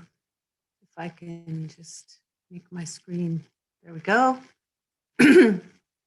Many not-for-profits locally, this is right, have received funding for summer students, including Lillooet Regional Invasive Species, Lillooet Agriculture and Foods, the library, swims, the golf course. The placements this year are only 8 weeks. There's Indigenous skills and employment training also through Lillooet Tribal Council, and they're offering wage subsidy for students and adults. Elris, I'm just going to make this smaller. Elris has presented invasive species modules in 2 training sessions offered by the Lillooet Adult Learning Center. About 24 students have taken their forestry certificate training. Offering these types of certificates locally builds capacity in our community, as well as skilled people to do work in a number of natural resource fields like agriculture, forestry, invasive species management, mining, etc. And collaboration with regards to tourism and recreation. Elris is collaborating with a number of other organizations.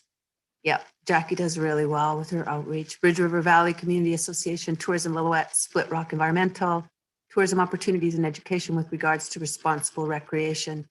Yes, we are all working on this. There's also top collaboration and information sharing with Vivian, Sal. She spelled my name wrong, Sal, as well as involvement with the Sea to Sky Destination BC Education Initiative. They're having a meeting tomorrow, actually, that I'm attending, Destination BC. There's lots of interest to welcome guests, gather some baseline data about visitors, and educate them about safety, bear, and wildlife trail etiquette, prevention of invasive species, responsible camping. A lot of synergy and willingness to work on this topic. Indeed. That was from Jackie. Thank you. Can we move to district?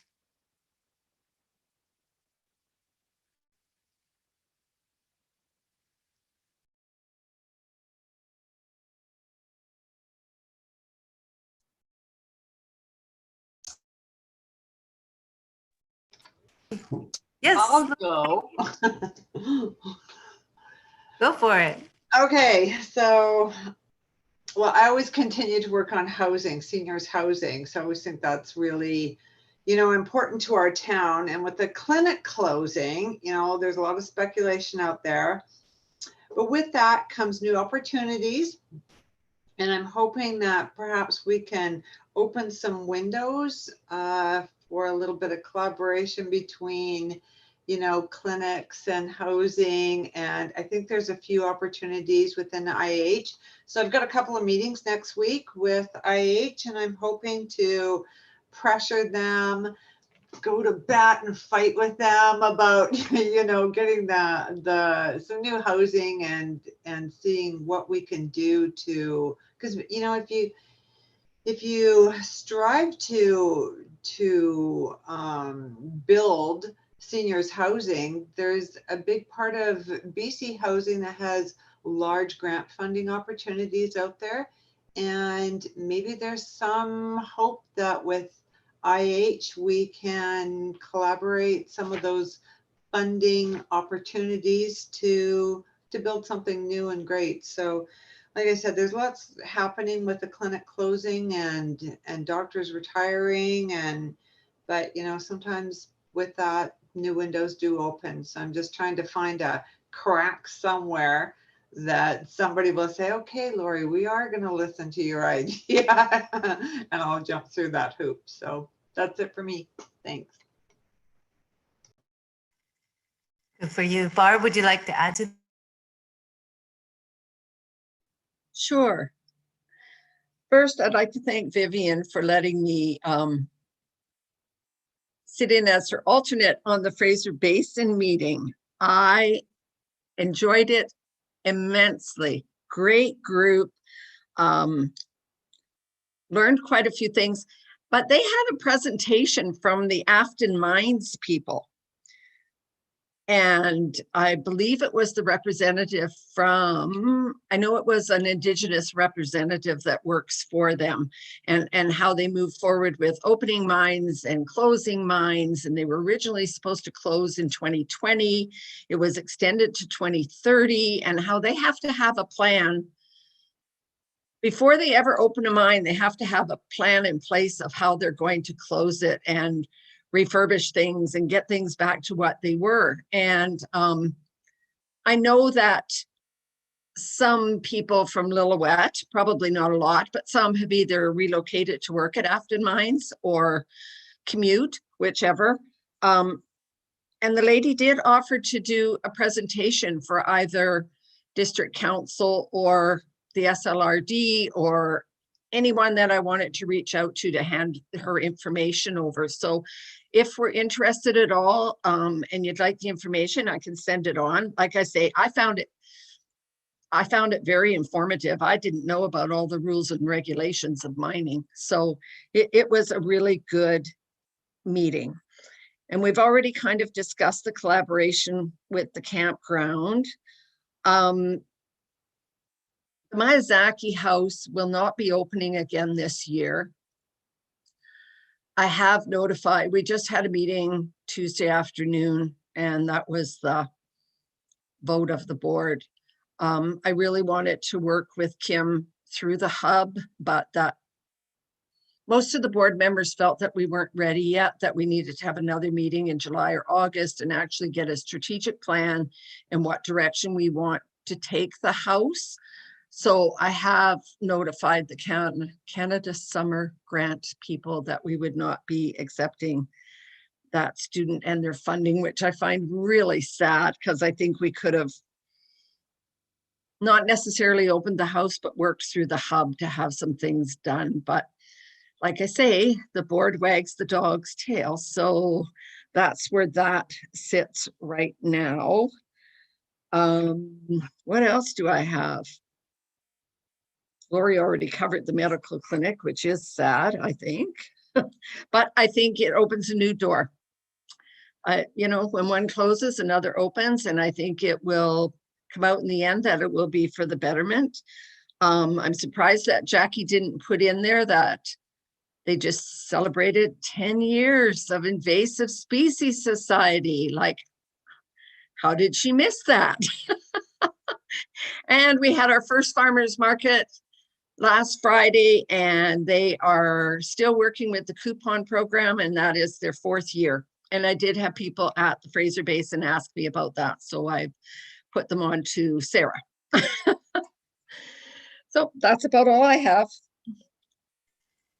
That's great. And thank you for going to that meeting. And I still remember previous Area B director, Mickey, telling me about all the various tasks. He was essentially, he lobbied for me to be the Area B director. It's like, he said, oh yeah, Fraser Basin, you're going to like those. You'll like those. And I really do. Although I did too, Vivian. Like I say, anytime I would sit on that. And I can't remember the gentleman's name that was there from the Cattlemen's Association. And that astounded me too. He had all his cattle give birth at the same time, first time ever. I'm like, whoop, whoop. Don't know how you do that, but alrighty. okay, so that leaves me, and I think it's mostly being covered. I mean, agriculture is booming, and LAFS is doing well. They just had their annual general meeting. I think it was the 4th year or 5th for LAFS. Sarah Petznick is the executive director, working with Kim on the hub. The opportunities for synergy are amazing. I also did attend the LRIS, and just so it's on the record for Jackie, 10 years.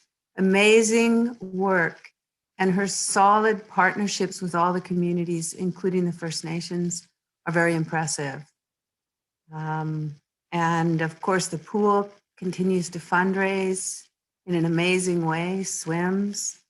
And I have been asked and pretty pleased to fund some of the local. I think the bigger outdoor recreation plan is going to need a lot of thought and consultation, but in the meantime, Area B, I've certainly been helping with some improvements, energy efficiency, for example, at the recreation center, but also supporting some of the smaller groups like the skateboard park and the golf course, Just Do It Sports, who I didn't realize how much that little organization does for kids sports for us in many areas and so on. I attended the fire preparedness workshop that was hosted via Claire recommended it to me, and those were really intended for farmers and ranchers, and I can't say how many attended, but they were really informative workshops. And yeah, Patricia, thank you for keeping me in the loop on Destination BC, because I will attend that session tomorrow. But in the meantime, the other Destination BC group that covers our area, Caribou-Chilcotin Coast, has signed on to a commitment to biodiversity. And Jackie attended that session and said it was very positive and kind of inspiring. So many of us are on that same path of saying tourism, but certainly not at all costs. We really would like some thoughtful and responsible tourism. What else in my little notes here? Oh, the Seton Chamber have discovered that they have one of the oldest parks in British Columbia there, and it's a small piece of land donated by the railway, I believe BC Rail, and they have a little caboose on it that the chamber is going to be fixing up and making a central spot for historical information as a visitor interest spot. So that's kind of nice to see.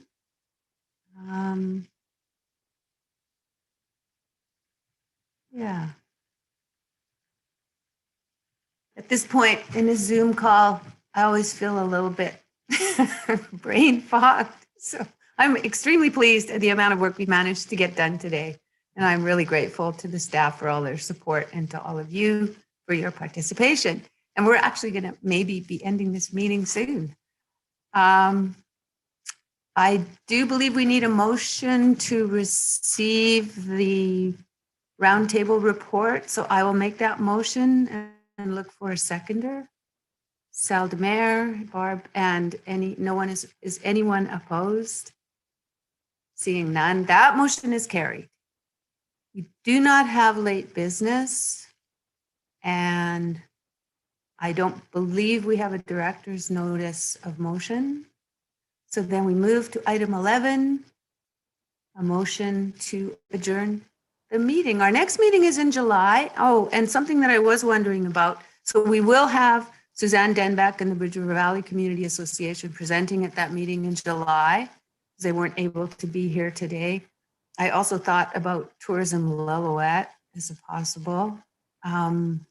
Oh, next week, by the way, you guys, is Local Government Awareness Week. So live it up, May 16th to 22nd. Motion to adjourn. Aha, hands are flying up. Moved by Barb,